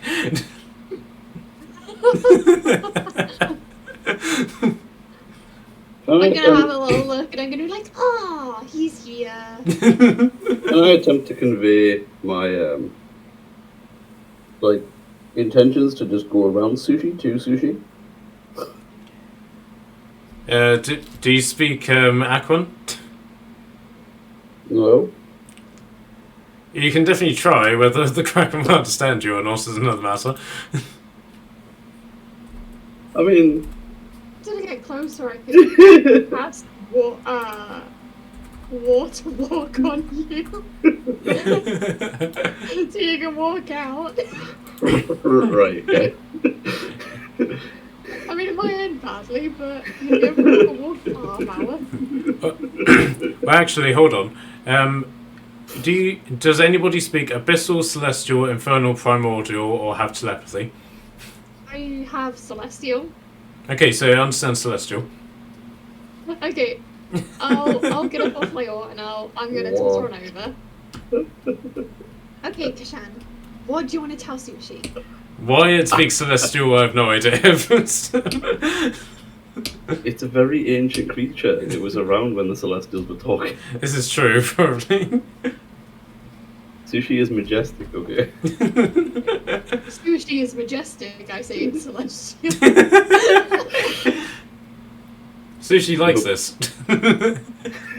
I convey what Sushi is said. We are going to go around Sushi. We are gonna go around you. Sushi wants hug. Sushi would like a hug. I will hug Sushi. Kashan will hug you. This is Kashan. Hold my arms up. Alright, so Sushi is going to wrap one of its tentacles around you Okay, and gently pull you down to the water. Alright, a little bit of help. Gently pull me down to the water. Like, is it drowning me? Well, it takes you under the water, but it doesn't. It's not dragging you down, and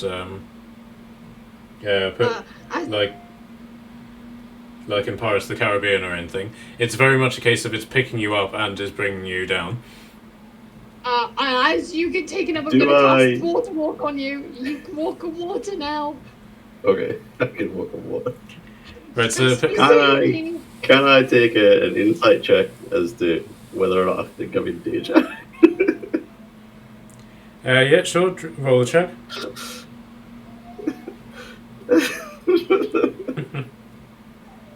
That would be a 3. Okay. Am I in danger?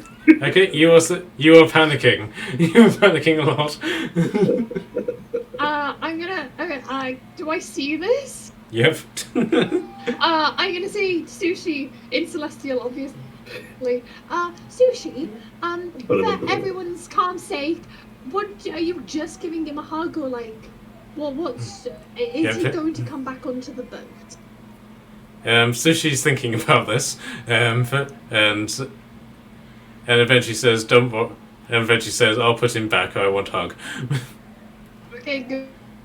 Kishan, Sushi just wants a hug. Go to your Let happy me back place. to him now. Go to your happy I- place. I take a deep breath and accept the hug. Okay. I trust Marilla and Sushi. Okay. I'm gonna have to call it there because Maya's woken up and I'm home alone with 2 girls now. So I'm gonna have to There. log Yeah, off and that's go fine. save them. That is fine. Is it? I'm getting a hug. Makes such a big up with you dying. That was such a good question. Thank you.